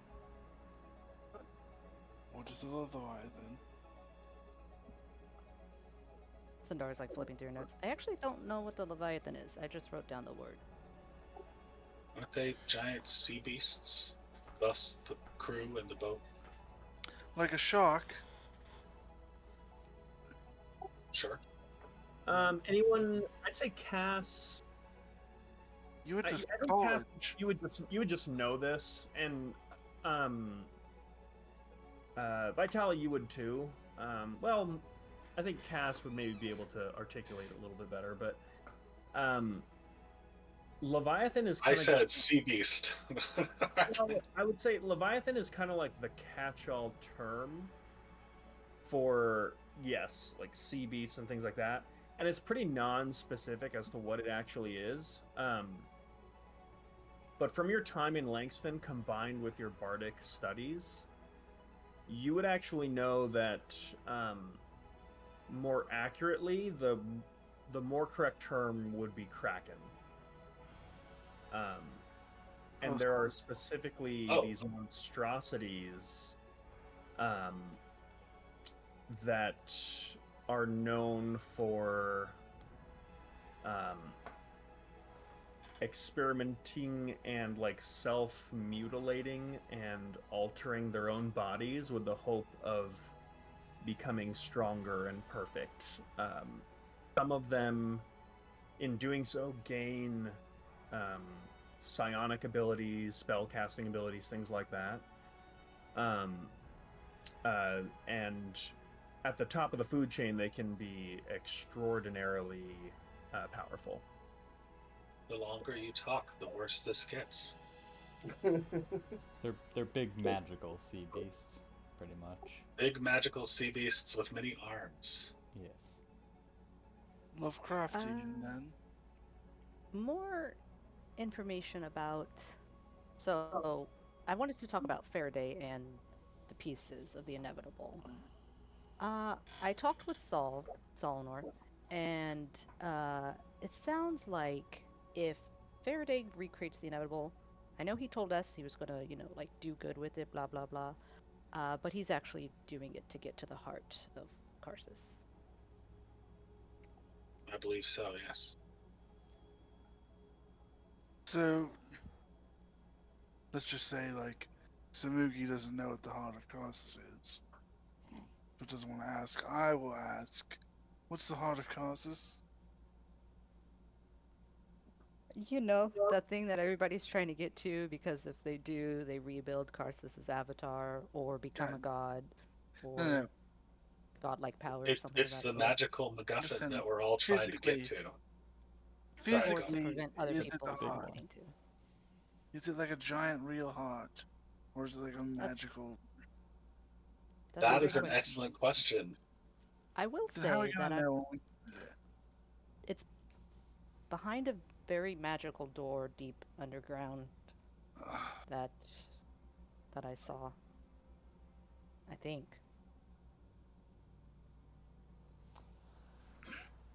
We've got to go into dungeons. What's going on here? I mean, no, we don't need to go to the heart. We just need to prevent someone like Faraday from getting the heart. He doesn't seem We just like need an Well- one. interest. Well, are the relics the key to getting to the heart? No, well, put them together, and then it makes a giant mech. So my understanding is that the inevitable has access to parts of Karsus that other people can't get into, and one of those parts is where the heart is. He'd have to So then convince we the won't- thing. Go ahead. The inevitable? Yeah, you'd have to convince it. I mean, it's dead because of something he did. And if it came back, it would want to right that wrong, so... But he's also doing magic outside of the bounds of the weave. Who's to say that he can't just force the inevitable to do his bidding? Anyone proficient in Arcana out allowed to make a check right now with a DC of 19. Ah, dang it.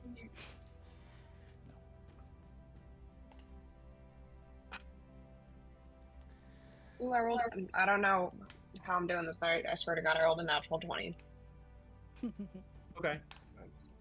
I think this would make sense for Samugi to offer an insightful thought here, especially as like Sundara and Cass seem to be like focused on the how to like subjugate a creature like the inevitable. But Samugi, the thought occurs to you, especially someone as resourceful as Faraday, is what if he's not trying to bring back the inevitable, but almost trying to recreate it in the aggregate, and almost like someone trying to steal a fingerprint. So that's a thought that occurs to Samugi. Okay, and I explained that to the group in my mysterious Samugi way.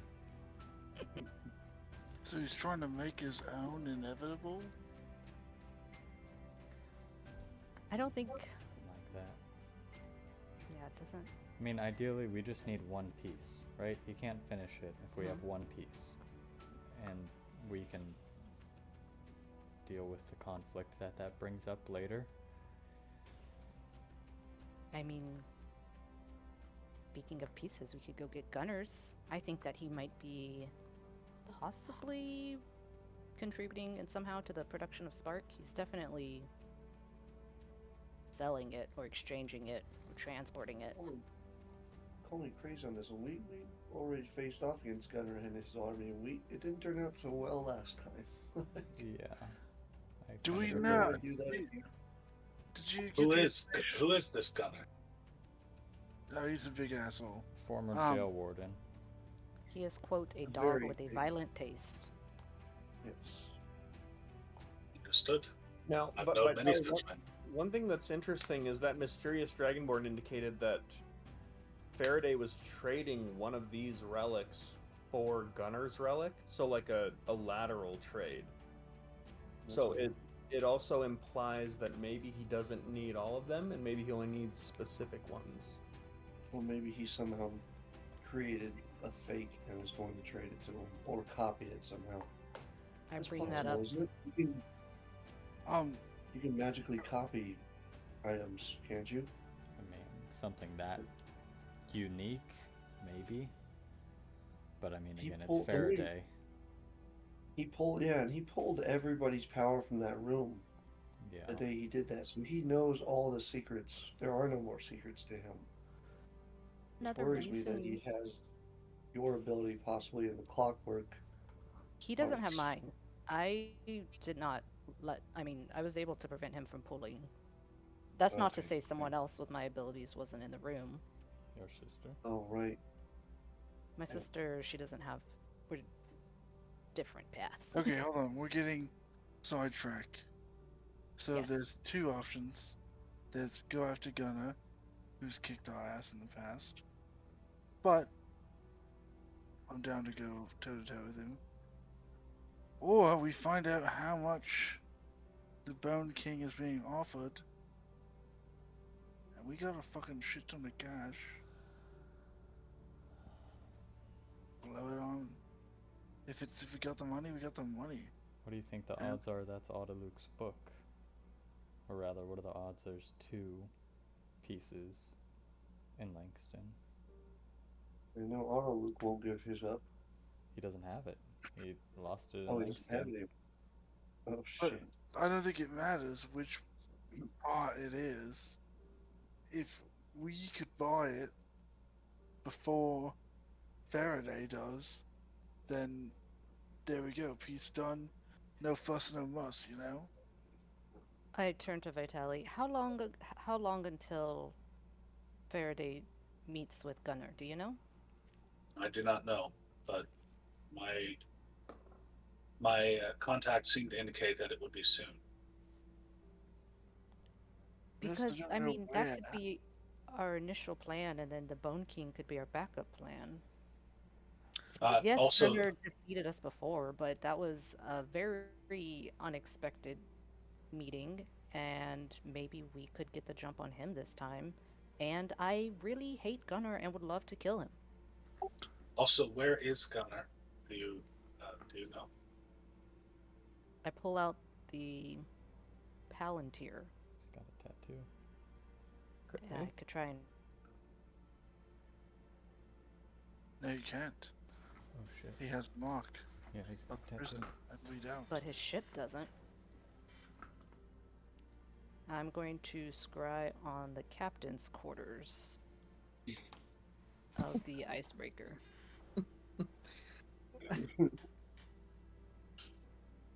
Fuck me, then, I guess. The one time I pull out a magical reference. Shot in the dick. And then the lady who does magic all the time was like, no. Actually. No, Yeah, I that was pretty badass. Whatever, dude. All right.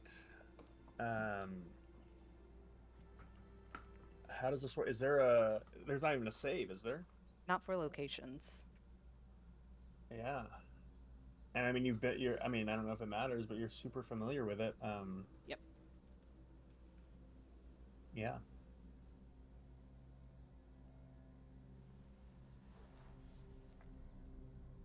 Um,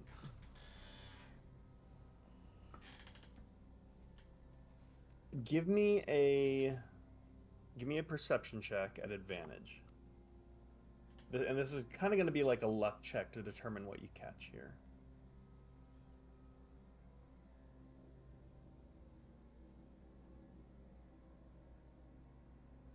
Oh, son of a B word. An 8. 8. Okay. Um,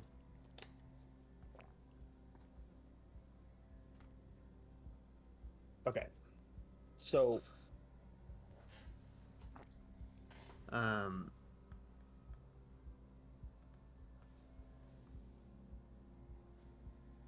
as you have not used this spell that much, and you find that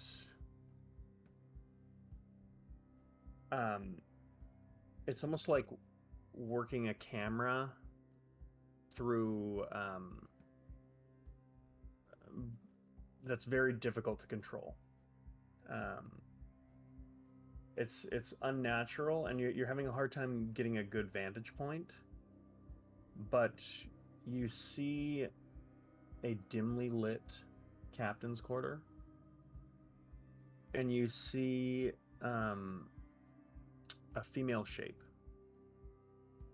kind of medium build, long curly red hair, looking pretty kind of dirty, and this pretty clearly is a prisoner, also with a mark.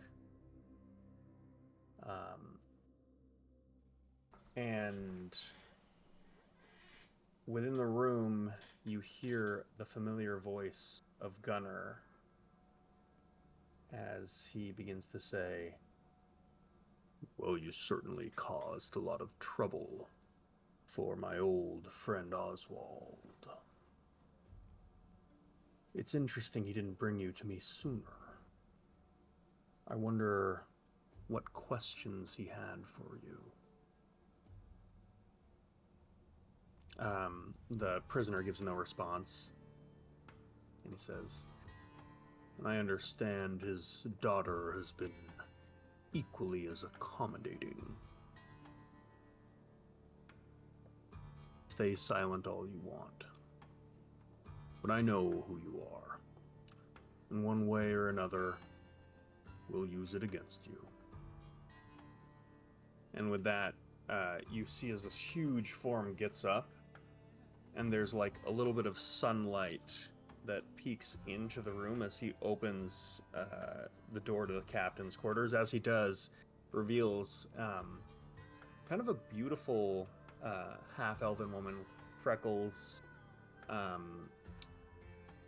that is manacled, and her feet are chained to what look like a chair.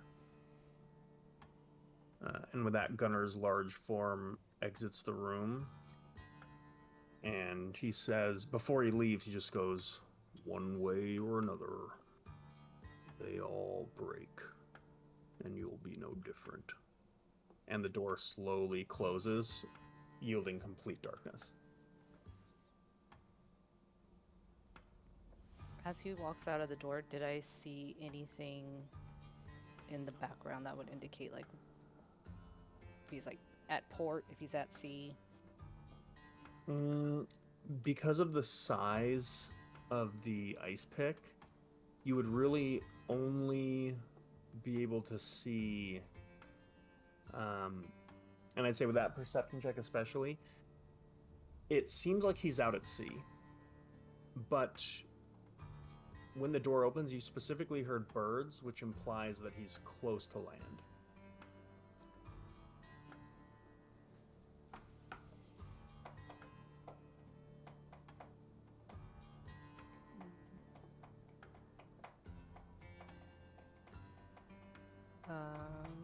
I mean, I guess I'll just sit there for 10 minutes looking around before I come back to the group. Since that's how long it lasts, I feel like. You won't really see much of anything in the dark. Well, I mean, because it's like there's not a single light lit. It's like complete darkness. You just listen and look around. I'll tell you what. Give me another perception check. This one's going to be a disadvantage.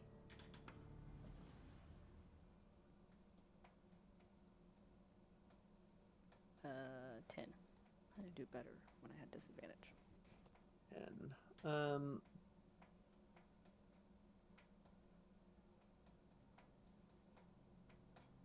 I would say within the darkness, Cool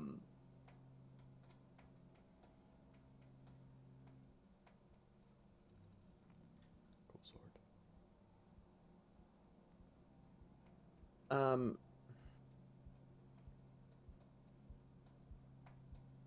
You can see a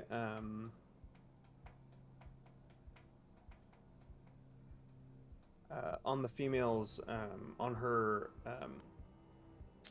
she's wearing like a coat, and on the lapel you can see an insignia of just this beautiful cursive M. I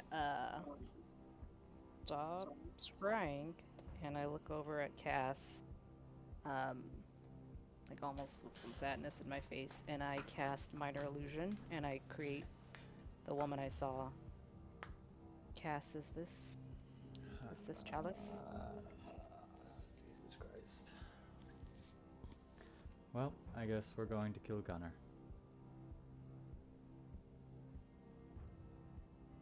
Sorry. I don't know how he got her. Who is this? Family. Well, if it's family, then it must be. Where is Gunnar? She's prisoner on the icebreaker. No, where's the icebreaker? Well, that's what I was gonna say. I'm not entirely sure. I might be able to tell us tomorrow. But right now it sounds like it was close to a port, but maybe still out at sea. Zoe, you were a pirate or sailor, correct? Yes. Do you have any channels, maybe back channels that you could contact? We can describe the ship perfectly. We had procured it for a short while. Maybe you can find some eyes somewhere that could tell us where it is.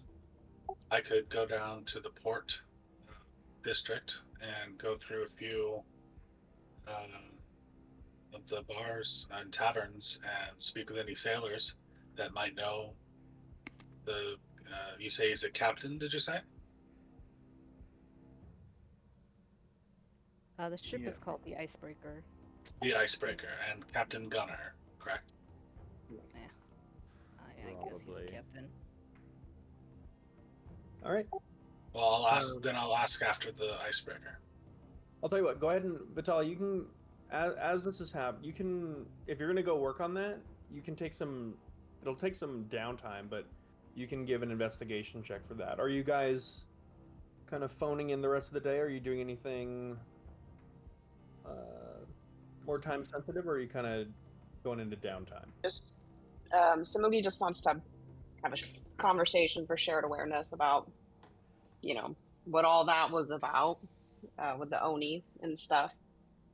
Oh, right. So I received this tea set as what I thought was a gift from another Hongul gnome back in, where was that? Cars is falling. Carson. Carson's Falling? Okay. So this morning I had a craving for tea and I decided to use my tea set. And of course, unwittingly summoned the Oni. And they said they were after something that the tiefling had. I'm not sure how interconnected this is with everything else we have that we're currently facing, but I just wanted to tell you what I knew. Did you know the gnome that gave that to you? I didn't know him personally. I met him it was a bar or tavern, I think. I just kind of recognized his garb. He was a Hongul gnome, so there was kind of a sense of familiarity between us. And we just kind of talked about old Hongul tales relating to, I guess, these sorts of demons. And he left this tea set, and I took it with me. But no, I didn't know him personally. Lots of demons around you. Could be, and I fiddle in my robe for a little bit. Like one hand has almost always been in a side pocket of Cass, and clank down a messed up looking broken revolver. Probably that, considering what it is. That was part of the deal with Faraday to bring you back, Varric. You got a fucked up gun. I got the fucked up gun. You know, it seemed appropriate. So wait, Faraday gave you this gun in return. Oh, sorry. To throw it out there too, this is the craziest weapon that any of you have ever seen, and it almost is like unidentifiable as a gun. I can even like post a little something in the little art of what this thing looks like. Like Tally's just giving it the old superstitious pirate eye at this point. Cass, is this the gun that you said lets you see like another dimension? It is, yeah. Oh, wow. And Whoa. well, I got handed. Yeah, it's that same gun. Oh, okay. Okay, so interdimensional gun. And this is what the Oni are after? That's the only thing really nice that I have on me now that I don't have the chimes. Well, do they know you got rid of the chimes? That's what I was going to ask. Probably not, but I mean, were they specifically after the chimes, or just something magical? They didn't get into specifics before.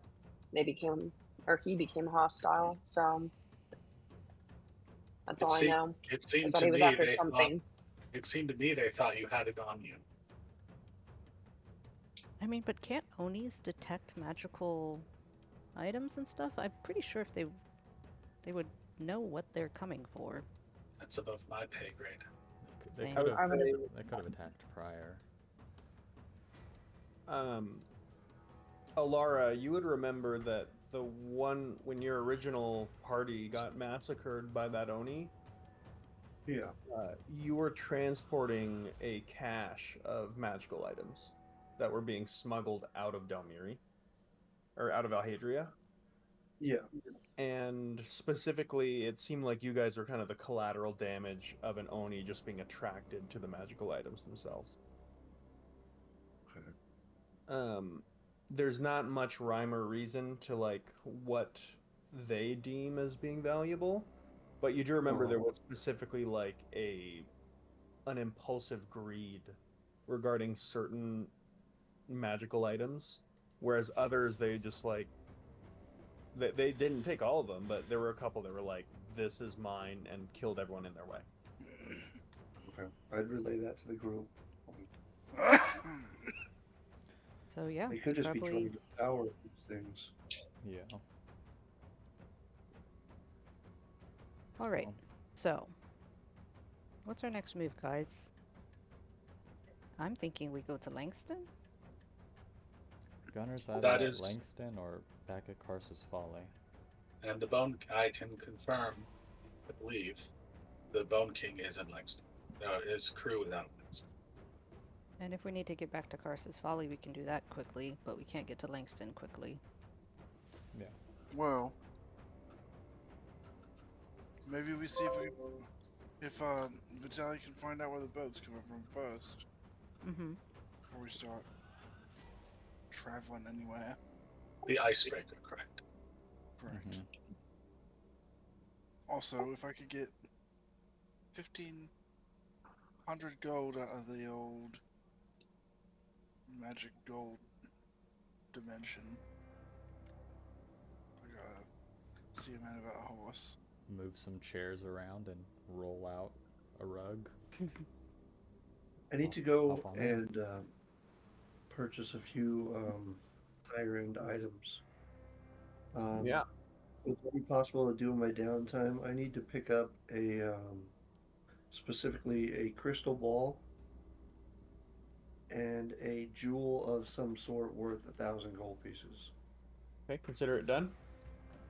Okay. Can I go pick up my sentinel that I left at the Sea of Swords people? Yep. So we're going to meet back here at this inn, or at this this fancy Very place, fancy hotel. very fancy hotel. My apologies. Yeah. I'm just a pirate at heart. My apologies. Are you guys meeting back at the Platinum Grove, or are you meeting at the Mortal Promise? Well, if we're going out, we'd probably have to pay to come back in. Yeah, your day is probably just about up. We can meet at the Mortal Promise. Mortal Promise. Okay. I'm gonna That's where take that is. my 1,500 and I'm gonna go Get a horse. to that blacksmith. Get a horse. I think he's getting armor. Oh, I thought you said I horse. I said I'm gonna see a man about a horse. Hey, man, about a horse. I think that's just like slang for I'm gonna go do shit. Yeah. Yeah. I mean, it's actually slang for you gotta go take a piss, but. Oh, Oh, well, it was that doesn't make no sense. Forgetting No, what? I'm gonna go talk to the blacksmith. I still owe 1,000 on the armor, so I'm gonna give him that, and I'm sure it's not done yet. So I'm gonna give him the extra 500. So,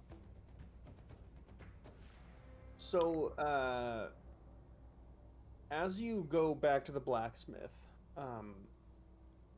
he sees you coming. You see he's with another customer. It looks like kind of this, female drow who he's speaking with, and then sees you, and then finishes helping her out. She leaves, and then he looks at you expectantly. He's like a huge human. He's got like this long curly brown hair that like kind of goes over his shoulders, and this dude's just like hulked out from working a forge like every day. So I come and lay the 1,000 gold that I still owe him on the counter. He goes, "You've got some interesting friends." What do you mean? Well, a coven of Raven Queen clerics came by to visit and had some specific design requests, and your armor is now in the Voidwing Temple, and I was instructed to bring you there when you came to pay me for the rest of the piece. I gotta go, guys. Alright. Sorry, I interrupt. I put my role in the general channel, so Perfect. see you guys next time. It was a lot of fun. Yeah. See you later. See you later, Mike. Bye bye.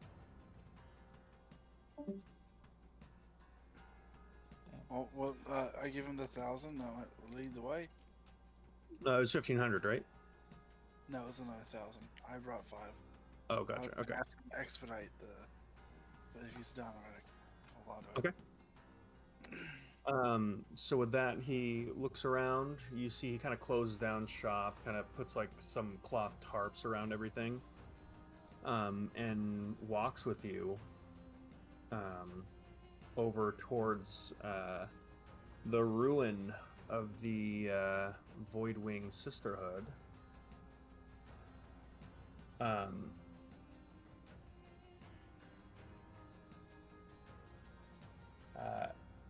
As he's walking toward you, he says, "I almost forgot.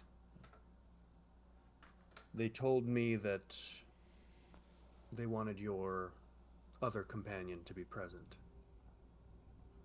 I pull out The my stepping priest." stone. Guys. I don't know Guys. when one Yeah. person has it. I don't know who has it.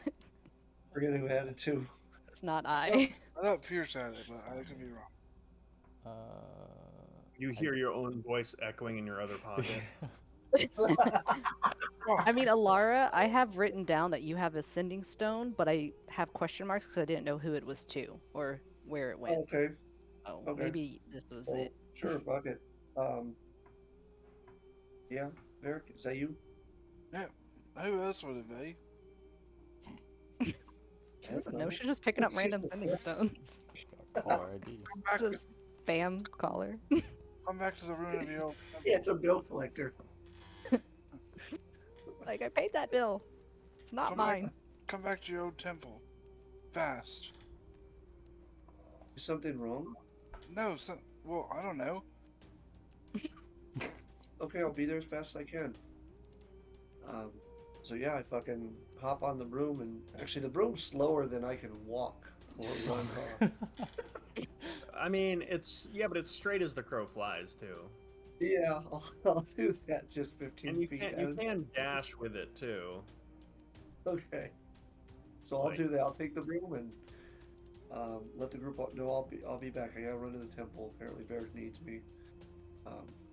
Yeah, and summon Onyx too, just to lead the way. Just keep an eye out. Okay.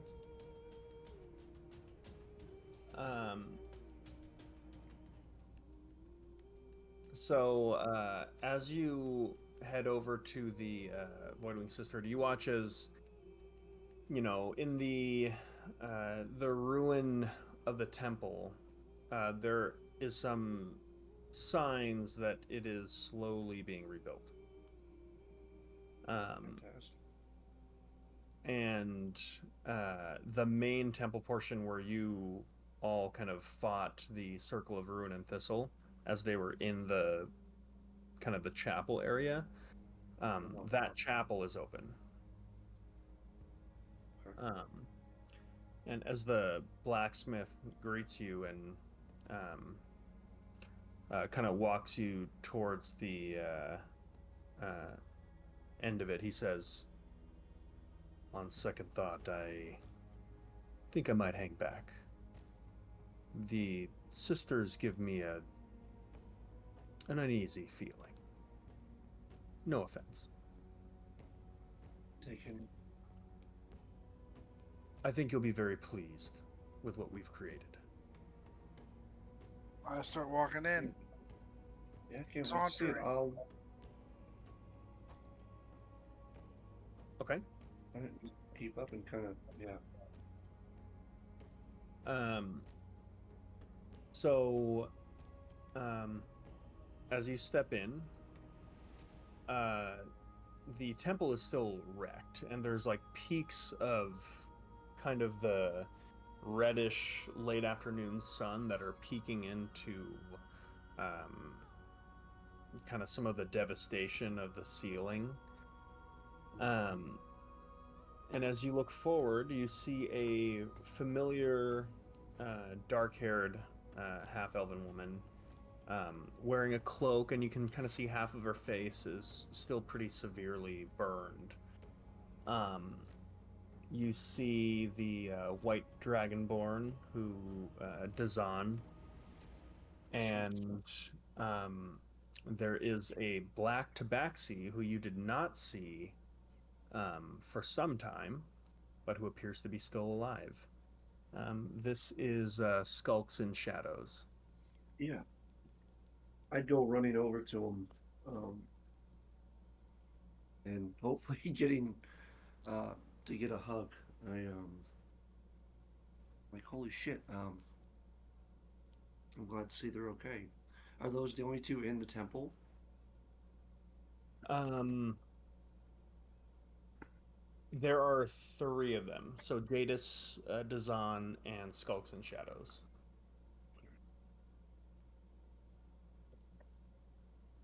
Um, sorry, it's been so long. I'm glad to see you're all doing okay. I I would I got called by my companion Varric here. Um, and he said Skulks we and had Shadows speaks up, and as she kind of embraces you, she kind of like puts her hands on your waist and like pushes you back a little bit, and okay. says, "We know very well who he is. Okay. It seems you made the decision that he was worth bringing back from the precipice of death." Yes. He. Yeah. I don't know what we'd do without him. I asked our queen if she'd spare his life.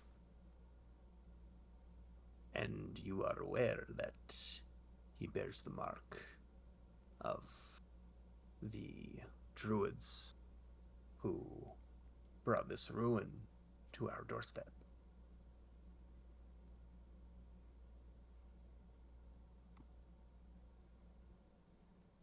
And we lost And Eddie. Eddie's gone. Damn it. Oh, Oh, well. he's back. There we go. So I initially was very upset with him, but he made a mistake, and I've forgiven him for it. And And he has asked you for atonement, then. yes,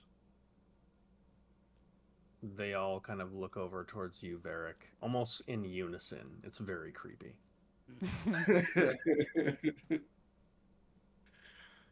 he is foolish, but he is a good man. He's made some bad decisions, as have we all. Um, I What did feel it the cost fate. you? What does it Wait, cost it me? cost me? What did it cost him? She looks at you, Varric, and holds out her paw and says, "Step forward." I step forward. It seems that you have been chosen, not just by our very own, but by the Raven Queen herself.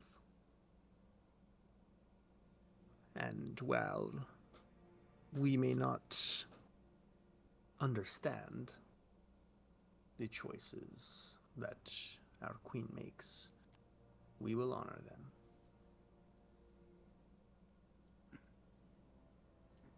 I saw my son. We found Ardis, the craftsman who you commissioned your interesting request. Can I ask why you wish to wear armor that signifies a fealty to the Raven Queen? My duty or oath is to bring vengeance to her enemies. Wearing armor with her marks might not, as of now, strike fear in her enemies, but with time, as the bodies fall, fear will grow, and I will be a menace to those that stand in her way. You watch as the sisters kind of look over each other. Interesting words. I wonder, is it her enemies that you wish to bring justice to? Or is it your own?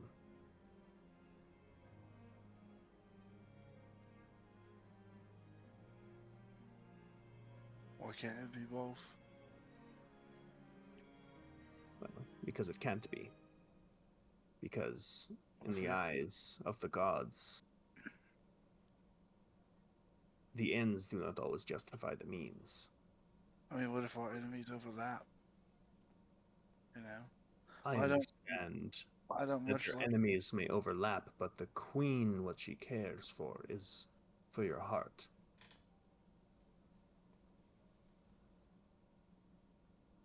She has. And are you someone who wishes to ensure that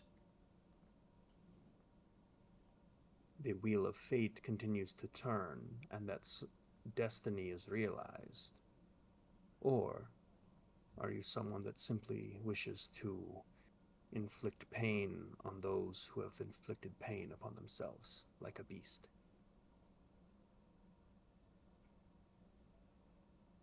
I wish for the wheel of fate to continue to turn. What if this means that your enemy, the man who murdered your son, is to live, while someone like your companion Sundara is destined to die? Will you honor fate then? If it is her will, it will happen. You watch as the sisters kind of look over each other, look back at you, and say, "We will create a new coven then." She looks at you, Alara, and says, "Alara, you will no longer be in the circle of the fallen feather.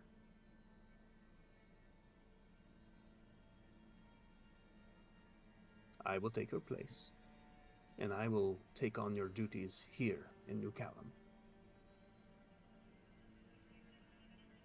What am I supposed to do? You are to lead this circle of the fated promise." You want me to lead? You will create your own coven. You are to find 3, which means, with this one here, you are 1 short. Varric, Yes. you will take your oath now. Right. You watch as she just snaps her fingers, and from the shadows, 2 other cloaked individuals who you can't see their faces bring forward, almost on like this. It's almost like something you would carry a body on, because it's got like the poles that you would, like if you were like a pole bearer for like a coffin, except instead of a coffin, there's just this slab of white marble that you, Varric, know all too well, as this is the white marble that you face planted on in the Shadowfell. This looks like it's coming from the temple of the Raven Queen.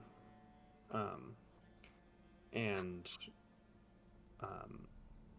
on top of that, there is an assortment of pure dark iron, as that is laid down before you. And at this point, you watch as skulks in shadows, the black tabaxi, almost, she kind of does the same thing that Alara does when she disappears, but instead of like feathers that move, she just like evaporates into this black smoke and re-evaporates from black smoke, like from right behind you. Like a vampire. You feel, yeah, and you feel like a foot on the back of your knee as you are brought to your knees almost forcefully in front of this armor. And you can feel that your armor right now is being removed from you. Cool. As like multiple sisters of the Voidwing Temple are just like throwing your armor to the side. Varric stores that away for later. Yeah, as I am not surprised. God damn it. Literally thinking, probably not how he imagined a whole bunch of ladies taking his clothes off, but Take it where you can get it, man. I mean, yeah, it's it's Not an everyday you're- thing. you got a bunch of like black clad creepy like goth women. witches and Hot. cleric, yeah, goth women of the Raven Queen. This is hey, this is for you, bud. Yeah. So with that, you watch as the tabaxi kind of backs up and pulls out this absurdly large greatsword. Cool. That she kind of wields. It's got the thing where it's got like the crossbar where you're kind of grabbing it almost at where the blade should be, and she kind of holds it like that, turns towards you, and kind of holds it to your chin, and then puts it on a shoulder and says, "On this day, as the Raven Queen herself witnesses, do you swear your oath to her vengeance? I swear. Do you swear to uphold the values of justice, righteousness, and retribution, to seek out those who have committed unspeakable acts of darkness, and bring them to judgment in front of the Raven Queen?" I swear. And then, with that, she says, "Then with that, I bestow upon you the blessings of the Raven Queen and the strength of her resolve, as you take up your sacred oath of vengeance. May her divine guidance illuminate your path. May her justice be swift and merciless upon those who dare to oppose it."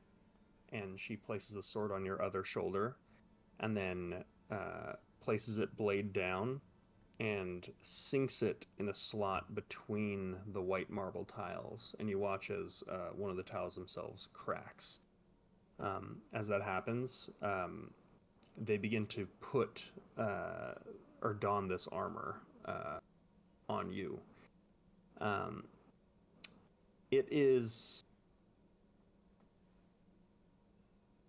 It's not as heavy as your previous armor.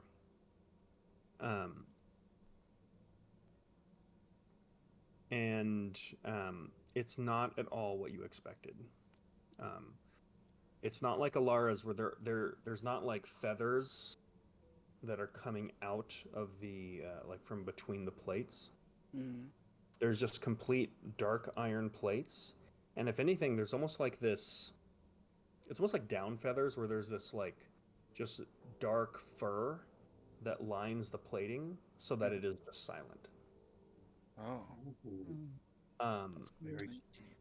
And then you see on the right arm, there's like this almost like chain, like this chainmail that you put on with plates that go over it. And specifically, there is a joint at the elbow that's made of just these interweaving dark iron feathers that are made of metal. So they're not like real feathers. It's just like it's like your elbow is chain link and the rest of it is plate. Except the chainmail is like interweaving feathers. Okay. And then the left arm is completely like these jet black dark iron feathers. So that's where you get a lot more mobility. And you can already tell as someone who's like a right-handed swinger that that's like exactly what you need for swinging like just a big heavy thing.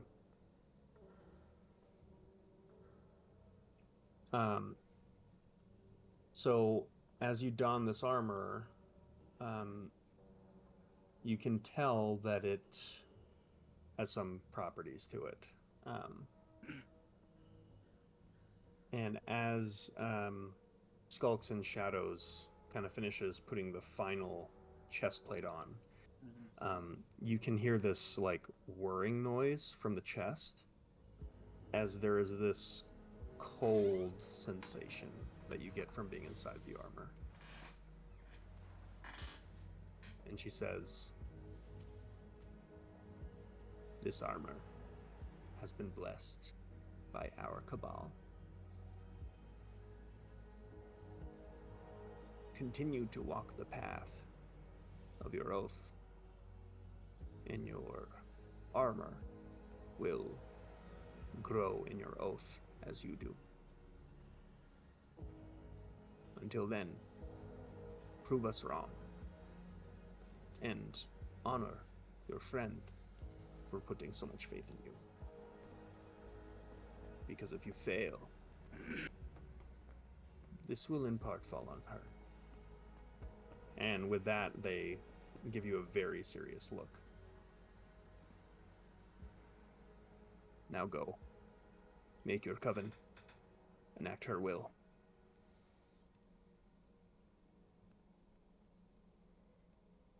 See ya. I turn around. I get up.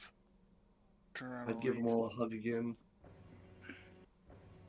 And I want to say I love you and thank you for this immense honor of leading a coven. I never thought I'd make it to see this far. I won't fail you, and I will let fate guide us.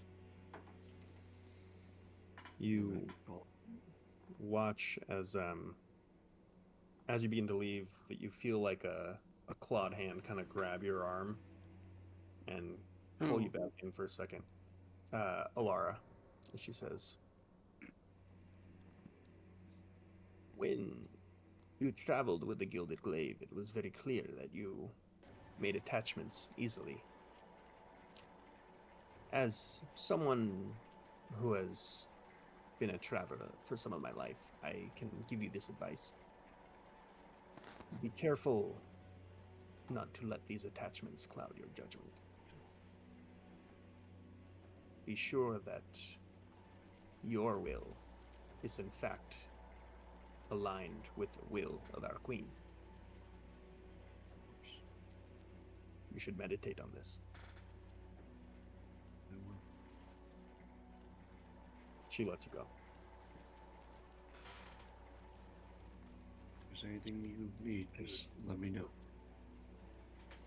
And I head out and follow Varric out. Is that Vox just still waiting? He left. Oh. He didn't want to get anywhere near this temple. Cool. He brought you to it, and then he changed his mind, and he was like, "I'm not." Cool. Well then, never mind.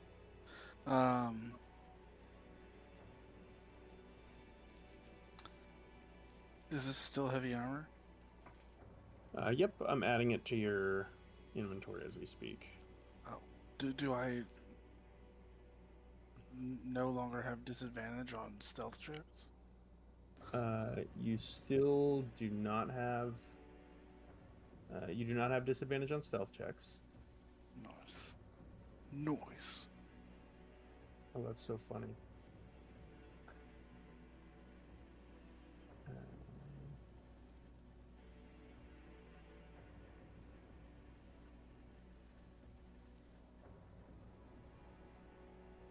All right. I have to try to find where I put it in D&D Beyond. Your AC is still 18. Is it went down to 18? Then it went down to 18. Okay. You do not have disadvantage on stealth. Mm-hmm. You have advantage on death saving throws. You need that so bad. Yes. So that ability is called Agent of Fate. It has another ability called Bird of Prey, in which you have resistance to fall damage.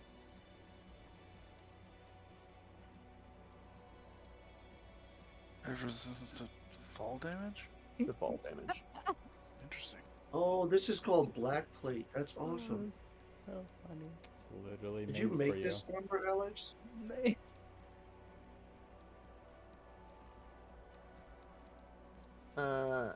I did make this item. That is fucking wicked. I was looking for it as you're saying that. I'm like, okay, where is it? Like, I'm gonna find it. I want to see what this is. That is badass. I can't believe you found it before me, and I just made the item. It's it's the blue, and it's right after the A's. Yeah, Like I see it. alphabetically.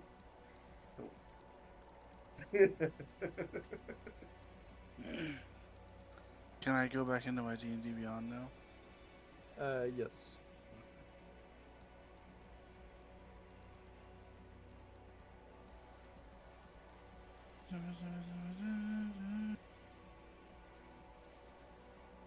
Well, I'm still at 19.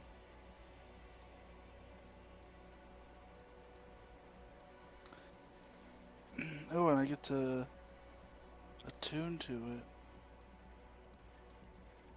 You had a floating +1 that was from a different piece of armor that shouldn't be there, so it should be fixed now. And I did attune you to it. Okay. Is anyone else doing anything with this bit of downtime?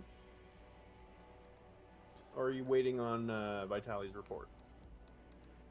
Did everyone else I go bought some new shopping? clothes. Yeah. Sundara went shopping as well. Okay.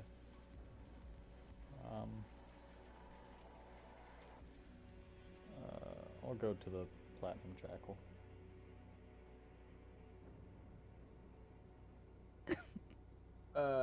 Wait, the Platinum Grove or the Jaded Jackal?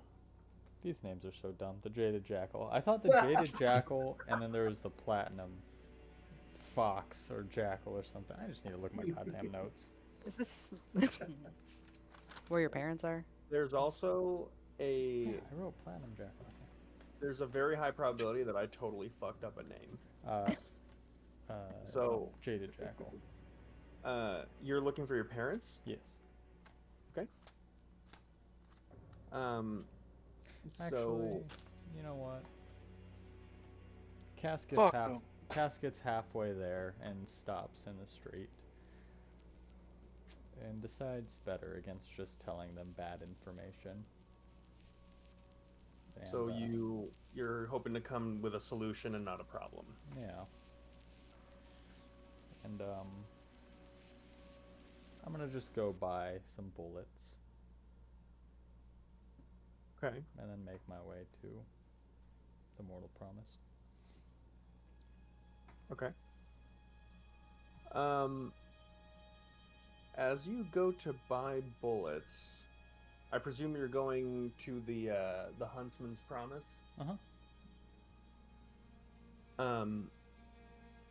You meet with Joshua, the elderly gunsmith there, and he's very befuddled by your weapon, and after tinkering with it for a bit, he figures out how to open the chambers. And there are 6 bullets in your gun, and he's never seen bullets like this before in his life. So you're saying I've got 6 shots? No, son. I'm telling you, I don't know what the fuck it is you think you brought into my store. You're the only person I know that knows things about guns. I've never even fired a gun, I don't think. Where did you get this? Karsus Folly. Some wizard whipped up this magical thing. Wizarding things. Yeah, these wizards, they think they can just tinker away whatever it is they want. It makes this not surprised. This looks like something a wizard made. Yeah, I'll give you 300 for it. Oh. No. But you know what? 500. Thank you for looking at it, and I will take out 500 gold and place it on the counter to help rebuild your shop or anything, or this money, it just sits. Thanks for showing me how to open it up, though. Give me a persuasion check.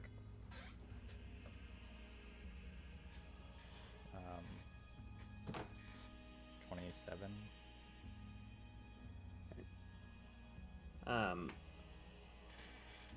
As you do goes, what, hold on a second.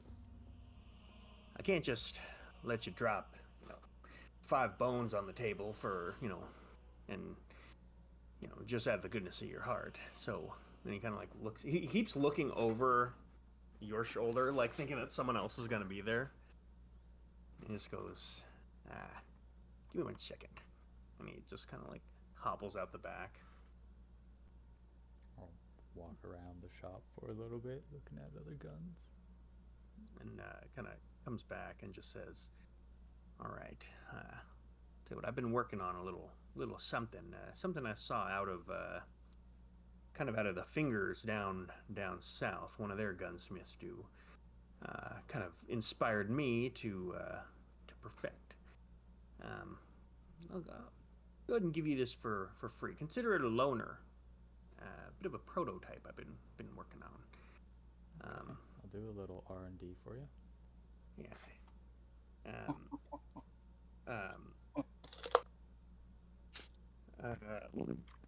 Jesus. With that, you watch as he pulls out what looks like just a full-on ship cannon off of a mount, and it's got like chains that kind of like hold it, or sorry, like one, not a chain, like one metal ring that like magicians would use to do those tricks, except there's 2 with like a leather strap on it that is like a handhold. So you just kind of like hold this thing like you're deadlifting it. And there's like this really complicated contraption on the right hand that appears to be like a firing mechanism. And he drops on the table and goes, "Who's the fucking wizard now?" The last thing I expected you to drop. No one's looking for this, are they? No, I made this. Oh, okay. And I tell you what, I did a couple test fires, got a couple angry letters from the Merchant Council, and let's just say this sort of thing isn't necessarily, strictly speaking, legal in within the city limits. But well, I don't really know what much else to do with it, as anyone else I'd be selling it to would be liable for felony.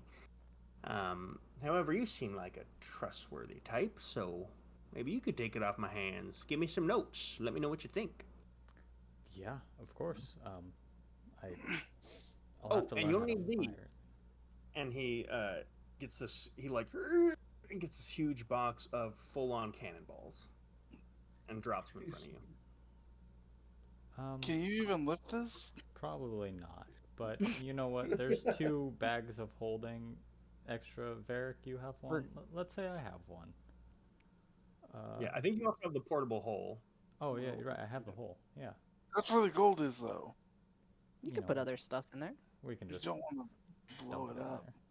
You see as he kind of like sticks his hand in the hole, he goes, "What's in here?" Get out of there. Not just, yeah, I slap his hand away. That's He's private referring- property. He goes, "Less I know, the better." I guess the important thing to ask is just anything fragile. Oh, you know what? Let me I hoist myself down real quick, clear out a little bit of a space. Just gold. As you peek up, he's holding a cannonball, like, excitedly. Okay. I back up. I don't know how to get out of here now. I can't jump 10 feet. Yeah, lower it in. Lower it in.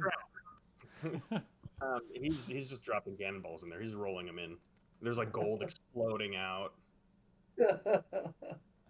I'll fucking Misty step out and help him push or lower. Do we gotta lower this in? How fragile is it? You know what? Let me. I don't know. I'll grab it, and then Misty step again. He goes, yeah. He's just like shouting down into the hole. He's like, "The trim's made of pure dark iron, so in theory, you should have a near infinite amount of explosions you could do before it gets warped. You got to make sure to oil it.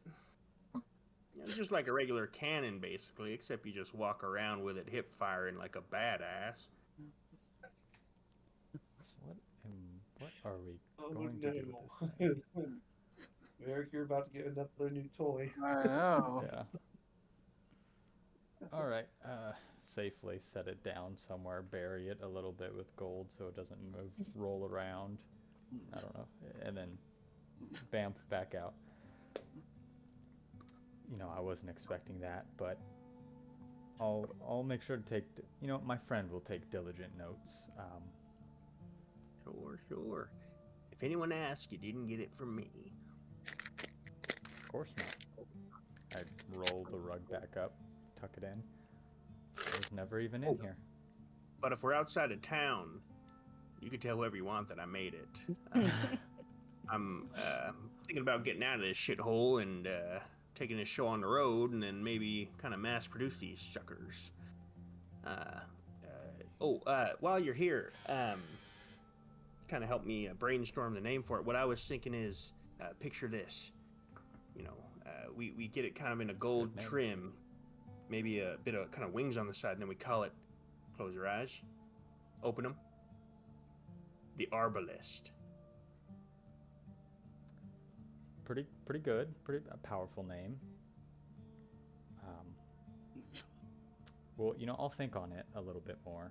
Okay. If you come up with something else, I kind of like the Arbalist, but you know, let me know. I'll ask my friend how it's going. You know, you sold him a gun. Doesn't use it though. I don't know nothing about that.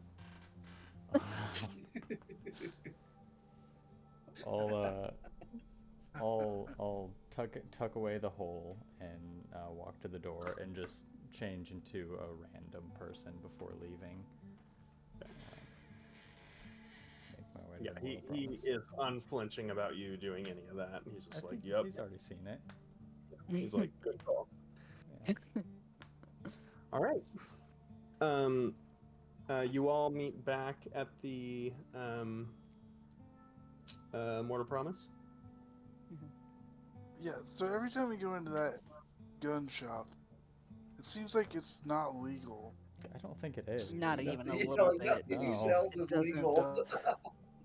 No. Remember when he made us? He was like, "Here's how you get your permit," and he's like, "Are you gonna kill anybody?" And we were just like, "No."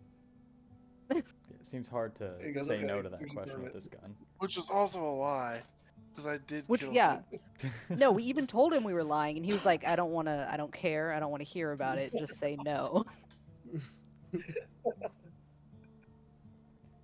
Maybe he's being pushed out of town. So many good NPCs, man. So with that, you make your way back to the Mortal Promise. Yes. What I is believe the so. Mortal Promise? It's the home of the Sea of Swords. It's a No, ship. I mean, like, what's, you know, what even is mortality? What is a promise?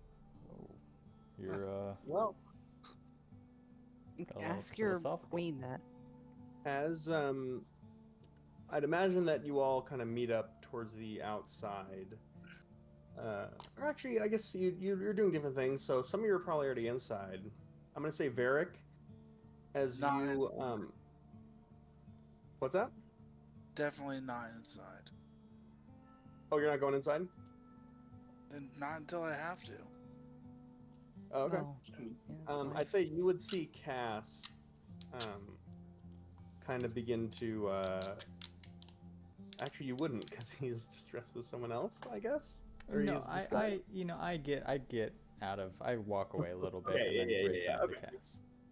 So you see Cass walking by. You see Varric kind of apprehensively standing at the bridge. How's my that memory? leads in. How's Fine. your memory? I mean, I broke the curse once. Is it reapplied? I would say, Great question. given you broke it, you just know what's going on. Okay. Varric? Alright, got like my new duds. I I do a couple flexes. You're going through the rounds with armor. Yeah, well, you know. They say the suit makes a man. You hear a voice kind of yell out from like 40 feet above at like a piece of the broken ship that's like overlooking the bridge. What's that armor? And you see this like 8-year-old little Goliath kid. It's what do they call it? It's for the crow lady, the Raven Queen. You Not a good sign. watch as the face kind of peeks out, and you recognize this is the face of your daughter. Yeah. And she goes, "Wait a second! You can't wear armor of the Raven Queen and not even know that it's the Raven Queen and call her the Crow Lady." I love the kids in this world. I'm new to the Raven Queen. It's a new thing I'm doing. You killed someone and took their armor. Not true. You could ask my friend. I want to kill someone and take their armor. No, you don't. Nope, not a good idea. Oh, hold on. Let me get this. You want to see it? You want to come down and see the armor? It was made for me. You see the face kind of like back away from the from the precipice, and you don't see her anymore. Cool. All right. Well, that's. Then you begin to hear this.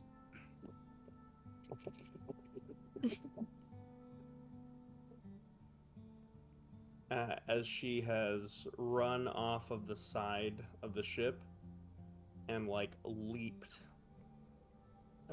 down. It's about a 15-foot drop if she hits the landing, which is like this pretty narrow boulder that like makes this plateau. How close is it How old is she? to me? She's 8. No, how close? Although it's like a 13-year-old. She's a Goliath. How close to me is she? About 40 feet. Okay, so I couldn't help her. Yeah. Cool.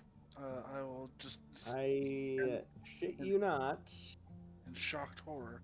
If my daughter dies right here, I will never play this. Can I walk away, pat Varric on the shoulder, and then this kid fucking jumps off the ship, and I want to time a feather fall just like a foot before she hits the ground.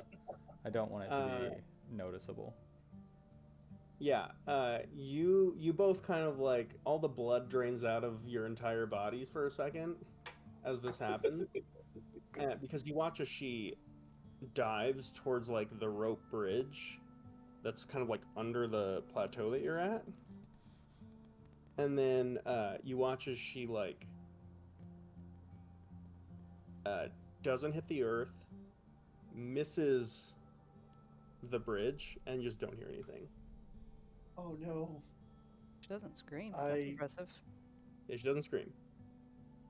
I run to the edge. She just disappears from sight, like she missed. You see her giggling as she caught a rope that she was clearly aiming for, and she's just like doing backflips on it. As I rolled a natural 20 on my acrobatics check. I was literally gonna fucking Blessing of the Raven Queen to her, and then use the broom and dive after her. Like, oh shit. She pops up and just goes, "Mom gets so mad when she sees me do that." I wonder why. It was not a heart attack, but Your armor looks weird. Thank you. I mean, why would you say that? Well, because this side's not the same as that side. I assume she's pointing to my left arm versus my right arm. Yeah. Oh, it's full mobility. And I take my hammer out, give it a few swings to show. Oh. Put it back. What if you wanted to use 2 swords instead? Well, I mean, then I would have different armor. But I'd also have to train a lot to learn how to do that. What if someone disarmed you of your hammer and kicked it off a bridge, and then you killed them and took their swords? Or they had a sword and then a whip? Then what would you do? I would use the sword and whip until I was able to find a new hammer. I bet you couldn't use a whip with that armor. I don't know what the armor has to do with being able to use a whip. It doesn't look like you'd move your right arm the way you would need to with a whip. I've used the whip before. Well, I just I use used a rope before. I pretended it was a whip. I would just use my left hand for the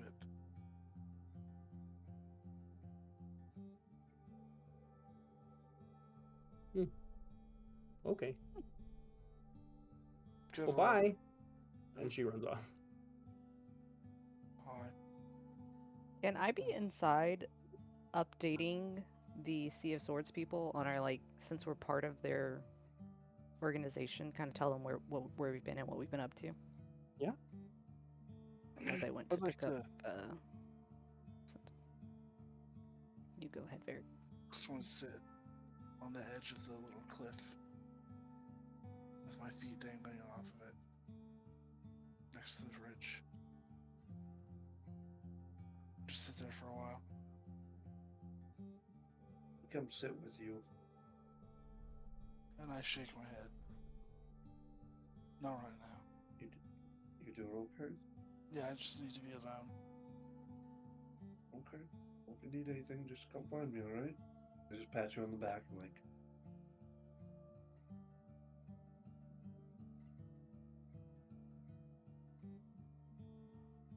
Fucking couldn't remember the Raven Queen? God damn. Fucking idiot. Crow lady. The name. I legitimately could not remember which bird it was. And I was like, It's like the Crow Queen, I'm with that pelican the guy. Eagle Queen. Yeah, alright. I'm with the albatross man. Pretty cool. Okay. The Albatross King, though? That's a badass god. Pretty cool, yeah. That's why you're not allowed to herd an albatross if you're a sailor. Get cursed by the albatross king. You watch Sundar, you're updating the Sea of Swords? Yeah. Okay, you'd be speaking with I don't know if you remember this guy. His name, funnily enough, is Garrick. He is also a Goliath, wearing like this very heavy set, like white steel plate with like runes that indicate or like sigils of helm. That's their the god of law and justice. He's taking on what specifically are you telling him?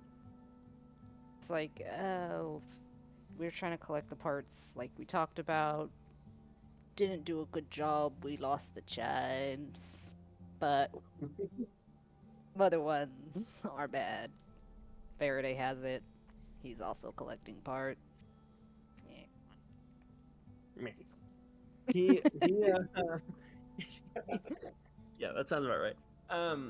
He is kind of taking this all in, and you watch as there's a point where, like, when you say that you lost the chimes, you almost get the sense that like he isn't listening because like he doesn't really react to it that much, and you see he's actually kind of like looking beyond your shoulder and like tracking something.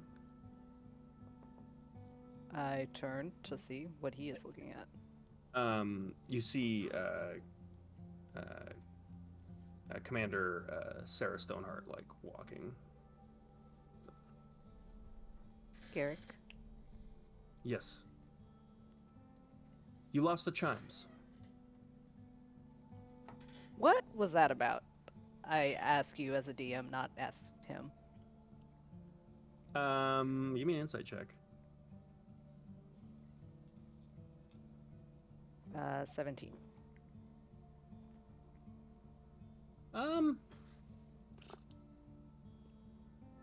Might be like a little bit of a vibe. Oh. Shit should be Vibe. No. You don't He's exist. gonna get a new vibe here Oh. pretty soon. God. Okay. He says you lost the chimes. I say, unfortunately, yes, it was. To this this Faraday individual Yes. who was involved in trafficking this cosmic gate to the druids who opened it within the city. That is correct. We are working to rectify this error.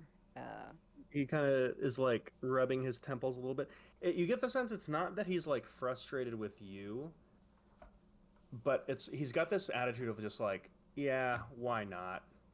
Add another thing to the fucking pot. Like you get the sense that they're kind of dealing with their own shit too. Yeah.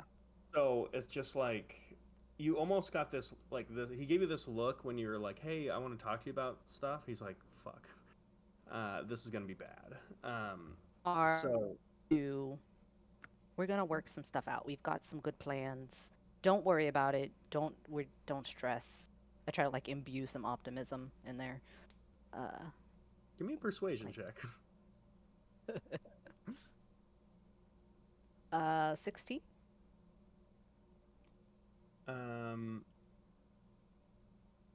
Okay, he gets a boon to his morale check. Boon to morale. Yeah, we're going to maybe be traveling to Langston next, and we'll keep you guys updated. Okay. Well, I guess I should let you know.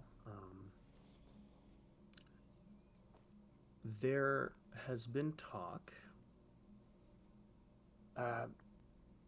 Many of the council members have decided that security of the city needed to be further prioritized, and that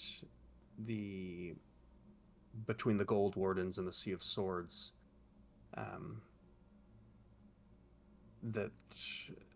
that was not enough.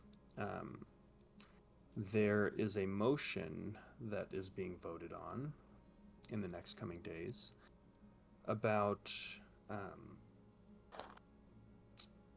elevating the Duchess Dunsparrow to an executive position where she could make unilateral decisions without the approval of the council. This would be temporary.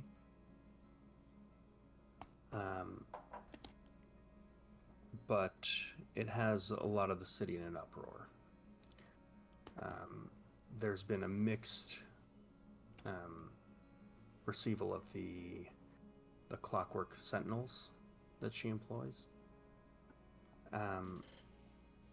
And some of our clergymen have been doing some investigations into the Beaumont family themselves.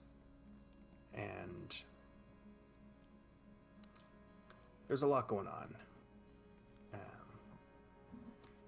So I don't know what to make of this Faraday guy. We're kind of at capacity as far as all these potentially world-ending things. We're kind of at a point where we're just kind of... Yeah, there's a lot. Yeah, we're kind of just trying to focus on when it is actually a world-ending thing. So I guess it sounds like you're worried if he gets all these pieces, he's gonna, open the heart of Karsus, and, the continent's gonna, sit up in the ocean and start walking around. Well, we'll all be on it, and we'll die. Because he'll fly into the air, and the air will get too thin, we can't breathe, or we'll just fall off, or I'll cast a spell out of, one of the body parts, and we'll be on it and just immediately be incinerated. Or he consumes the entire weave, and all of us desiccate because magic is part of our essence as a whole. Crazy shit. We can't really think about all of that. How many pieces are there? Maybe 7. Honestly, kind of getting confused at this point. Sure. So let's call it 7. How many does he have? You know, mixed information about that. At least Let's 2, call it 2. Let's say 2. maybe 3 to be safe. I don't know. Doesn't sound like an emergency to me. You know? That is true. That's a very good point. Yeah, cool. But just keeping you updated. Got it. Noted. Tell Captain Stoneheart I said hi and that she's my role model. Just kidding, don't say that. And I'm gonna leave now. He just kind of gives you this quizzical look and walks away. That's my wife.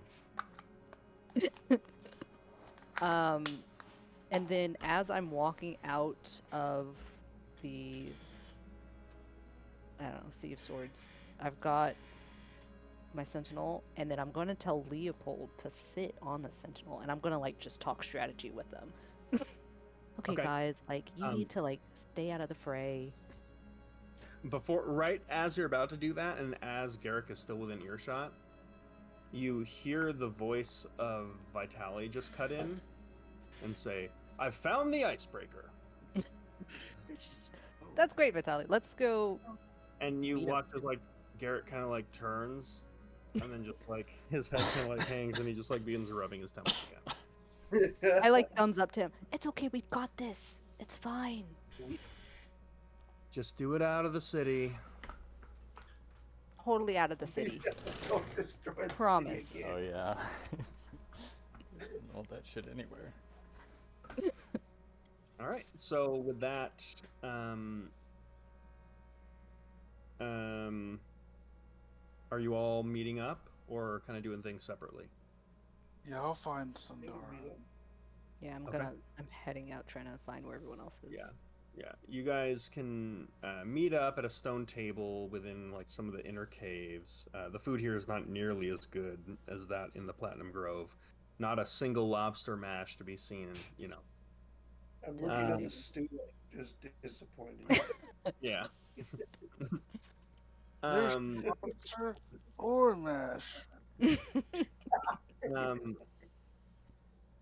Vitali kind of tells you what he learned, and he's like, "So, I met up with one of my contacts, this guy named Chet, and what Chet was saying is that the icebreaker has not been seen in this area at all, not since the siege of New Callum, but basically, it has been seen up north near Iron Star or Eigenstad, whichever one you prefer." Oh. Now, what's interesting, because I asked about,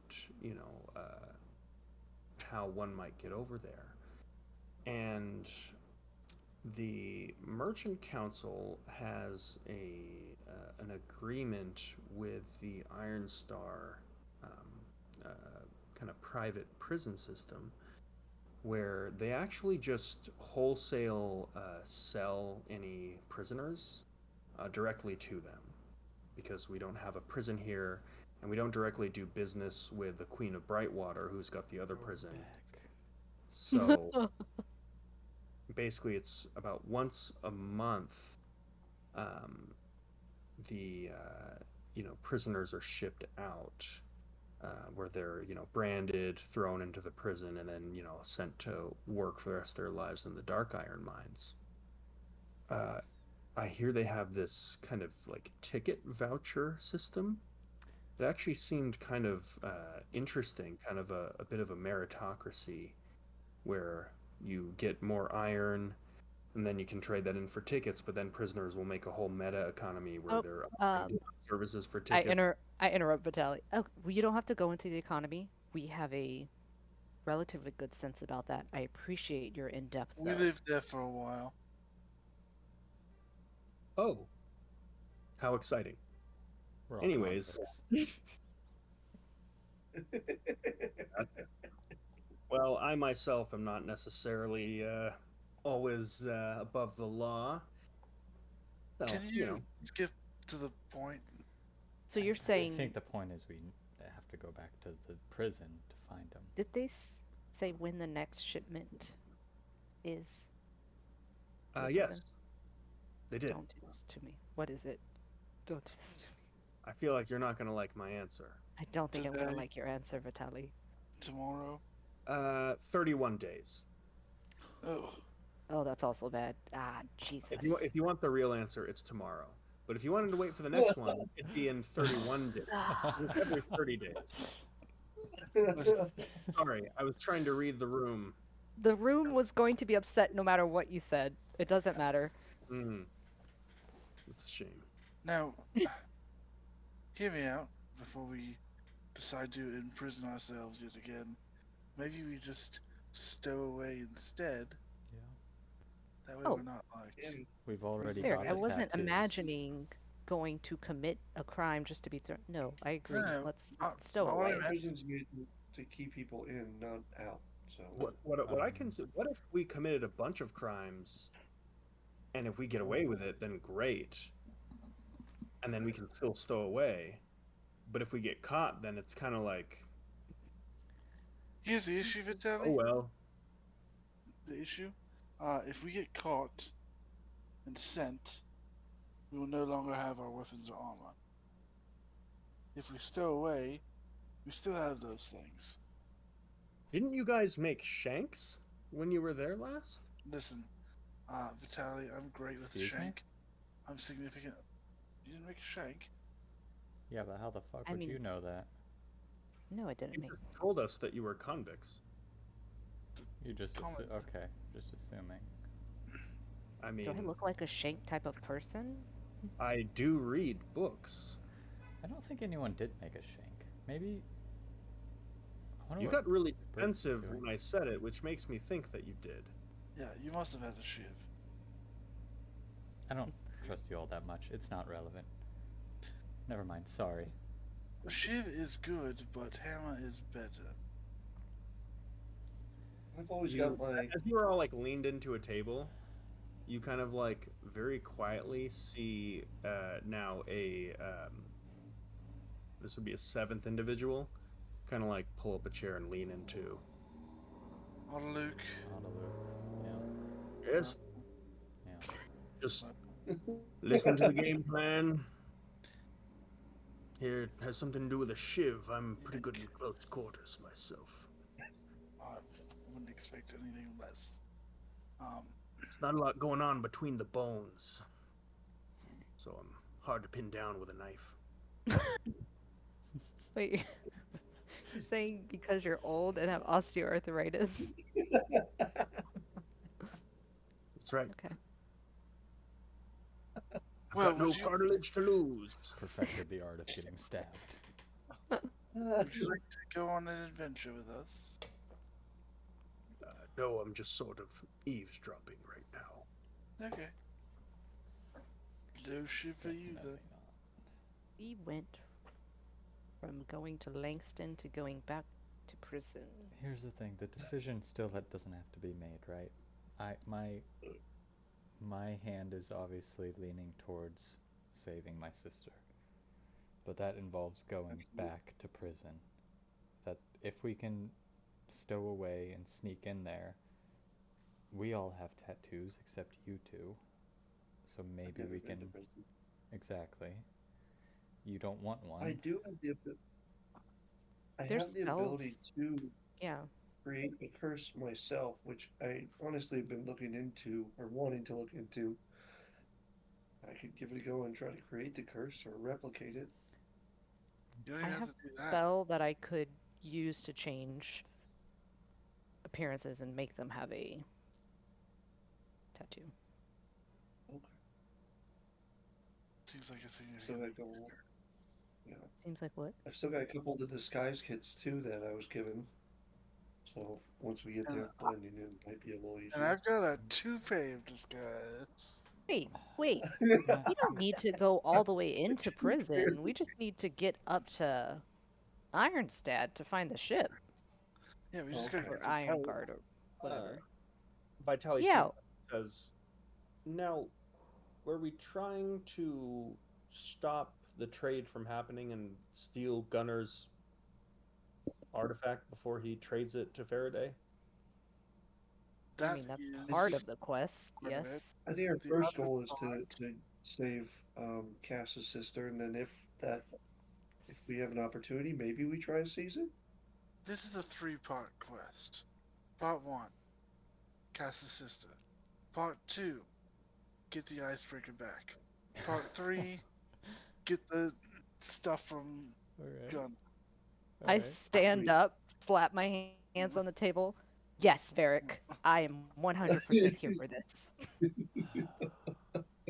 I'll blow it up again. I know you will, but you won't need to because it'll be our ship. Our ship. Yes. Okay. I guess if we kill him, then we own the rights. We kill him, we get the piece, we get Chalice, we get our ship, we get the F out of there. Luke speaks up and says, I did leave quite a large quantity of gnome clover on the boat before it was stolen. It was sort of in a loose wooden panel. I doubt anyone has found it, but be devastated if it was lost to us. Well, you could always come. Autoluke. with us. I mean, you already told us about your knees and the cartilage. I feel like you're really ready to do this. The only thing that can fix my knees is more gnome clover. Okay. All right, well, you So gotta go, guys. As much fun as this has been, we'll see you guys later. Yeah. Okay, so we stow on the ship.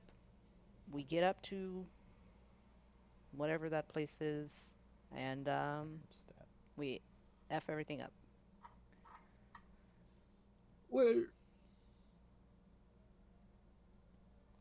just to sort of play devil's advocate here. Mhm.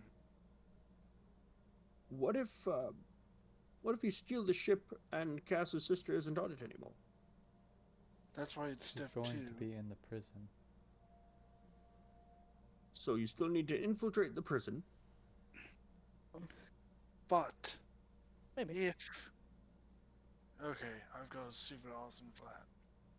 So, as we get closer to the prison, but before they drop us off, I will jump off of the ship with my boots of watermarking. I'll make my way to Gunner's ship, check it out, see if his sister is on the ship or not. If it is, I'll sending stone you guys and let you know sister's safe. If not, I'll infiltrate the prison from underneath while you guys come through the front entrance. No. Get up together. No, you would die. No. How would I die? Can't split up, Varric. We're not gonna leave you alone. Yeah, I really you want would walk around the corner and Gunnar would be waiting for you with a hammer on the other side, because How you would would he have true sight or something like that, and then he would just brain you. I look at Autoluke. Wait, do you think he really has true sight? Because that'll F everything up. No, I doubt it highly. He doesn't seem like the magical type. Well, I mean, he's got a ton of magical, as you would put it, shiz on him, but That's true. Thank you for using my language. That was nice. trying to learn Valendrin.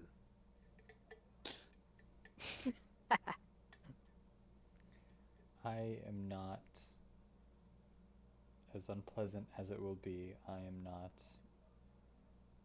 unafraid or afraid of going back into the prison proper. If that's something that needs to be done, we know the back way in. And the back way out, Yeah. technically. I would say you all getting caught within the prison would be, as the kids say, game over. Unless Well, they...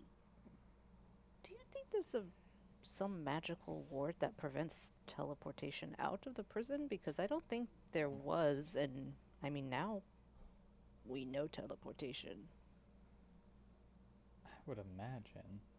I mean, I feel like it has to be, but we were able to do magic while we were there. Yeah. We could start a prison riot. I mean, we Or were gonna work do with that both sides. anyway, just for the hell of I it. mean, the trick with you would just need the components. Yeah, and I've got the components. But And seriously, if you took like I mean, outside of Casus Folly, especially in, no offense, a prison population. If you just took 100 prisoners and was like, hey, if you know how to teleport, step forward, and then what are they all gonna say, you know? Like, I mean, Varric, you know what they would say, right? Like, What? well, they would, well, I would just, I don't know, because I'm not like this, but they'd probably say something like, well, you old wrinkled asshole, if I could teleport, do you think I would be in this prison? You know what I mean? Something like that. My point is, not many people know how to teleport. No, she doesn't care about them. She's talking about us. No, and Autoluke is saying the reason they don't teleport out of prison is because they can't. The Yeah. plebes. Right. I'm saying The plebes. I wouldn't be surprised if they didn't bother warding from someone to teleport out, because think about it, it's like, They're also, like, don't. yeah, and also, hey, say one guy teleports out, it's like, do you think the guy who teleported out of your prison was gonna mine that much dark iron? Really? Yeah. Really? Good point. Like, look at Oh. me. Like, and look at her. You know? Like, no Yeah. offense, but I mean, I think I'm a little offended, but it's fine. I think you're stronger than Whatever, me, it's fine. If I sort of a remember self dunk correctly, on myself too. Okay, You a know, dunk on both of us, so our it's fine. power It is evens in our out. intellect. And our charisma. Uh, Also, yeah, Ooh, so you're essentially saying they probably don't ward the prison because they don't usually throw like level 9 magic users in there. right, because who would, you know, probably not be a good idea. But also, it'd be tough, you know, without any spell components. You know, What probably I have will to be I like, can I'll have trade you spell a carton of components. cigarettes for some ivory. I'll just bring the spell components with me. Yes, if you could get into the prison, yeah, that's what we're stowing away on the boat. and that's the last thing they'll expect: someone breaking into prison. You got it This exactly. would make a good book, like a chapter 2. Like, or in the first book, you break out, but in the second book, it's like, we have to break back in. Hey, you never know. You're writing a book about Faraday. Maybe we'll be next. I was writing a chapter about Faraday, and in a long series about my memoirs. Oh. Well, then hopefully we will be next. Do you want to come with us or not? No, thank you. Okay. So And we now we are need to get on this we ship. are going to try to get on that ship because we could probably get another ship or something. I don't know. That So seems you very I risky. you just sail your boat up to it. don't know where You What do you can do if they're disguise things. Okay, so you disguise your boat as what, like a giant turtle or something? No, no, we no. Yeah. disguise ourselves as prisoners and then Sneak onto the boat. sneak onto the boat. We don't even sneak. We just walk in because we're You realize you prisoners. take armor away from this guy. Really loves his armor. You take his armor away, No, he's got a fucking No. shitty. Autoluke. Check this out. I take Magic. the tree out, put it on, look exactly like Autoluke again. He dispels your effect. I take the That's toupee off. the problem. Yes, exactly. There might be some anti magic. That's why I say we should sneak on. That way I can keep my armor and stuff. I'm gonna be totally honest with you. You know, the curses and wards of these places are pretty powerful. You know, maybe they don't have an anti-teleportation one, sure, but they'll definitely have one against illusions and transmutations and that sort of thing. If you're truly serious about breaking into the prison, the safest way is to do it totally authentico. So, and by that I mean, you know, I see if your cleric can just recreate the curse and actually truly do the curse on yourselves. Get in there, you know, get a dark iron shiv, and then just work your way up. You know, just climb that bloody mountain one body at a time. You know what? Fuck it. I'm I'm I'm for it. Let's just go back to prison. We broke out once. We can do it again. We're stronger this time. What? Like, Stronger Got this time. new armor. We work together better now because we know each other, so that's cool. yeah, teamwork. What if Sometimes you set me on fire quite a lot, though. what if you Actually, could That somehow is, turn I'm working on that. Sorry. What if you could somehow find a way to smuggle Yoki into the prison, and it's not necessarily on your person? So if anything went wrong, it's not like you're at the door and they're like, "This guy's wearing a fucking toupee. Kill him." You know? I Yeah, mean, no, that'd A be ideal. seems a little extreme for toupee to equal murder, but I get your point. Maybe you could find, or if you had a man on the outside who's Those like, "Hey, we're sending in a shipment of grain," and then it's like in the box labeled 331. There's like a fucking hammer in there. Yeah, we could just pay somebody off. I'm sure there are some soldiers who have never seen 1,000 gold in their life who just freaking throw gold coins at them. I mean, Yeah, but also, what if they just take your gold and then don't like do the thing? Okay, here's the other thing: is do what something if we for us. just paid someone to let us on the boat? Yeah, but then you've got like 5 randos with like a sword and just walking around a prison ship. We'll stay we can out put of sight. we can put everything in our backpacks in the hole. Slide it beneath clothes, maybe.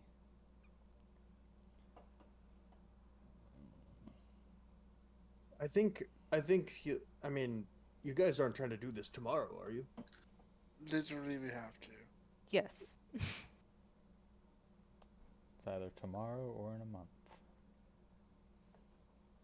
A month And no seems more an offense. appropriate time frame to. Yes, but Well, yeah, it does if you don't have family members being like. probably. And then she like stops before she says what's going on with Chalice. I don't think we should wait a month. Also, the deal with Faraday is probably before that. We don't. So that's a hefty list. So break into the prison, rescue Chalice, kill Gunner. Well, kill Gunner maybe, if you have time for it. Steal his artifact. Hmm. I mean, if you're there, what if you, as sometimes we say in the wizarding circles, get both the money and the drugs? And by that I mean, what if you show up to the meet, and then take both artifacts? Oh Okay, I shit! think That what would be that's an No, no, no. idea. stepping on the toes of Faraday directly.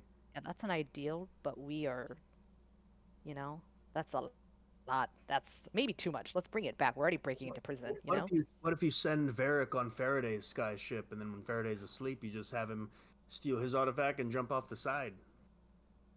Faraday has a sky ship. Oh, he's got a couple. He's got a fleet. I look at Cass and Barry in this movie. Did any of you know this? I don't think so.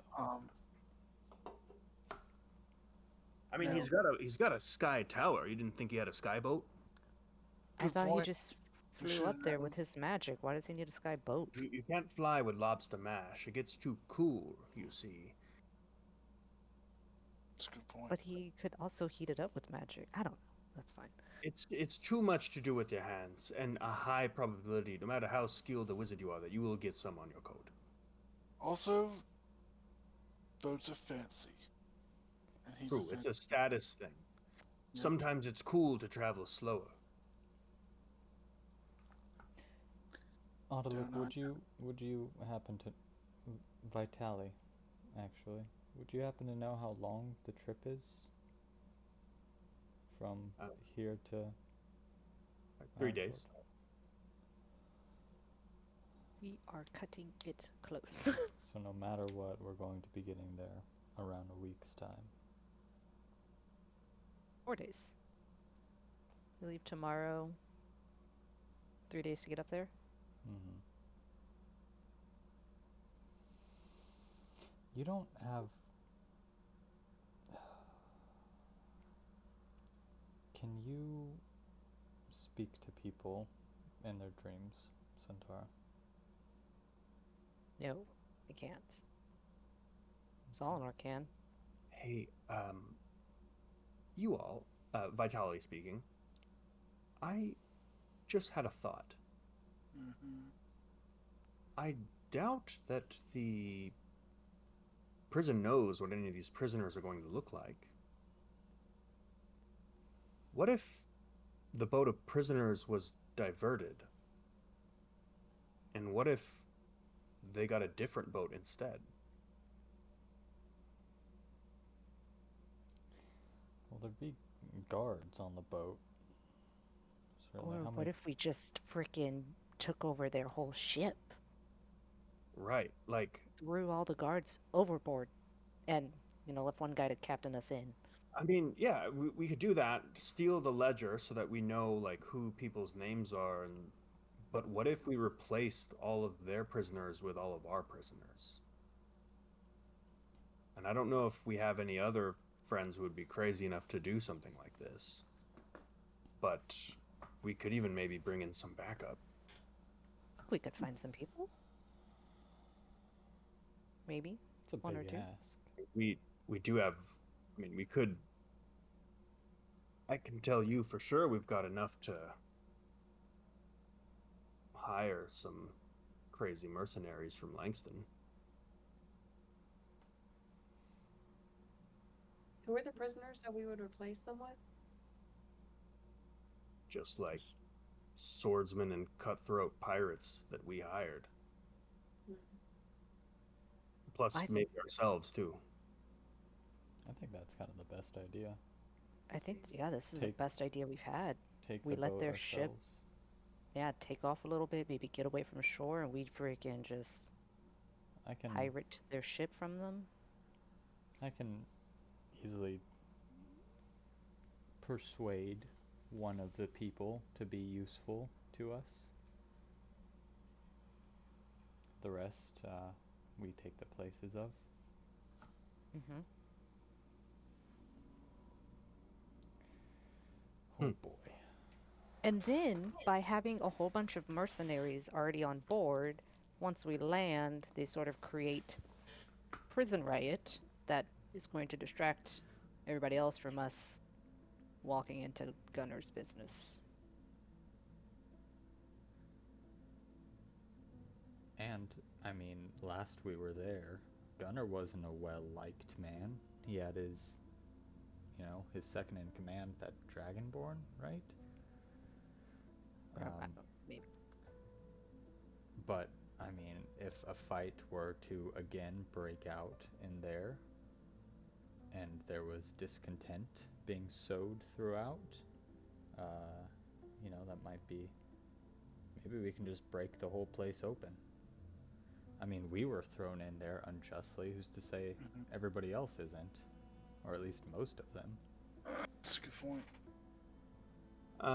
With that in mind, Cass, I would say thinking about the true enemies of Gunner, there's one big one that comes to mind.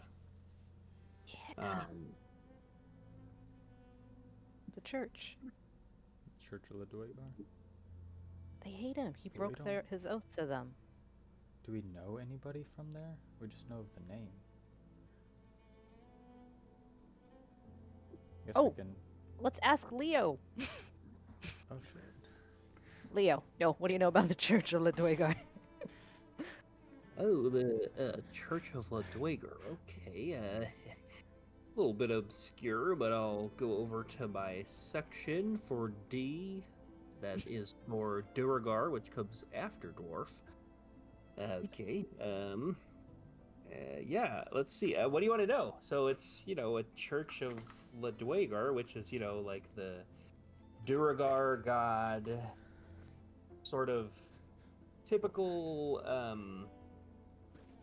sort of like we're going to, be the best of all the races, and we're going to, like, carve out a place for our own in the Underdark, and then we'll rise up and take all the others, and it's, like, very conquesty. So they're based in the Underdark. Yeah.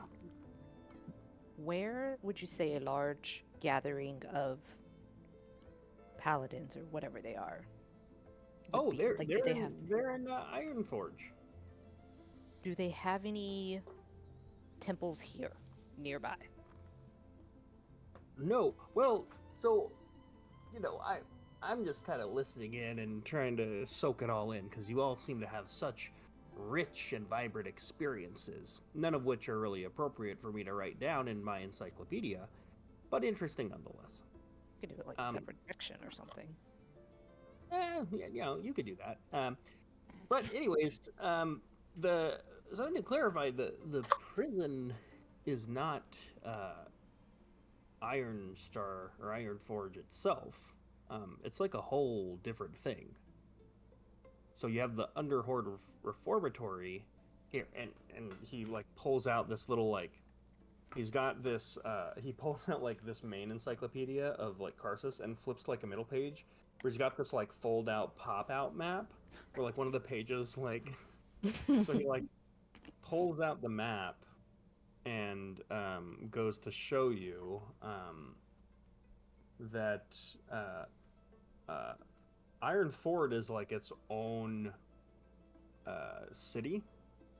That's like New Callum or like Orphan or any of the others. That's just like a Duragar city entirely that um, basically is like a theocracy to Ledwagar.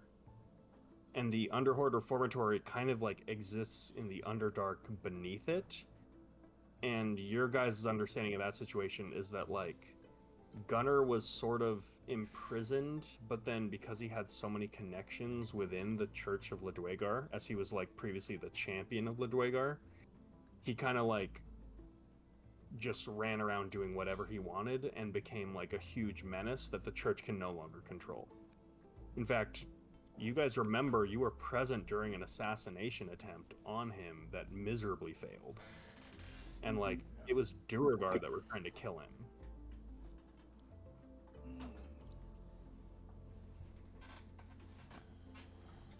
So, with all that in mind, Ironfort has a rich history of sort of like ruling with an iron fist under that, Duragar fist of Ledwagar.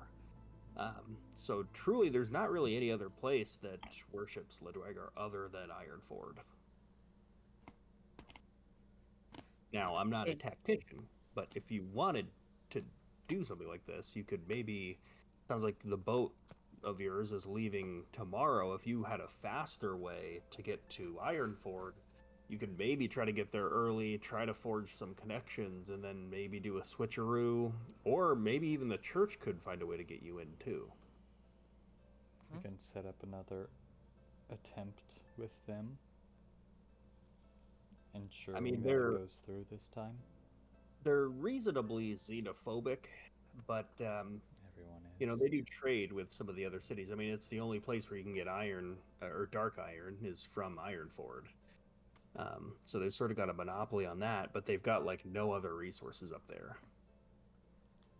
So maybe if you posed as like, again, I'm not a tactician or anything, so I don't really know. But yeah, anything else you wanted to know about Ledwagar? She's got a great. interesting history of kind of going through champions, like, it's like always something wrong with them. That's amazing, Leo. Thank you. So, we need to get there quick. Maybe forge an alliance with the church, swap a Rooney the ship, or tell them that we think a good plan would be to swap a Rooney the ship, make all the prisoners be church people who would like to also kill Gunnar, and then we sneak into the prison, stab, stab, stab, steal, steal, steal. Hell yeah. Would they provide the ship? Or do we We're have gonna our own steal that ship. Oh, we're either gonna kick everybody off of that ship, or the church might have a ship. I think. Does that sound right, guys? It does sound right. We could. Listen, I mean, we'd be releasing criminals back into the world, but they'll get what's coming to them. So we could just, kick them overboard. tell him to swim to shore. And Yeah, that's fine. take a Well- wide berth around the reformatory. Go to the city. Restock up on insiders. And then those would be the prisoners. Mm-hmm. We just have to find a way to talk with either people in the church to come up with a plan to do this. Well, we have the tattoos to show that we have been in and we have gotten out. We have the information, personal information about the first or one of the assassination attempts. Can you teleport us there? I don't think so. Is there? Yeah, I don't know of any way to find teleportation sigils that far away. How long does it take to study them? Just a minute. Couldn't you scry over there? You have to know the But I wouldn't location. know where to I scry. mean, I need to. So there would be. You might not. I mean, maybe Cass would know this. Cass always comes up whenever there's some kind of like in between the two worlds of like nobility and just like dastardness or dastardliness. But you would Dastardy. you would hazard a guess that there is a market for the illegal trade of knowledge of certain teleportation sigils. And like a lot of heists happen that way where like you have a teleportation sigil and then like someone studied it, copied it down, and like gave it to a thieving crew that had a wizard that could teleport them in and out, and like something like that happens. So that it would be possible to do something like that, but it would also be like a bunch of these outsiders illegally got a teleportation sigil for this Duragar city that they use to like breach the city and then try to make an alliance with them. So it could be a little. We might be able to take. Never mind.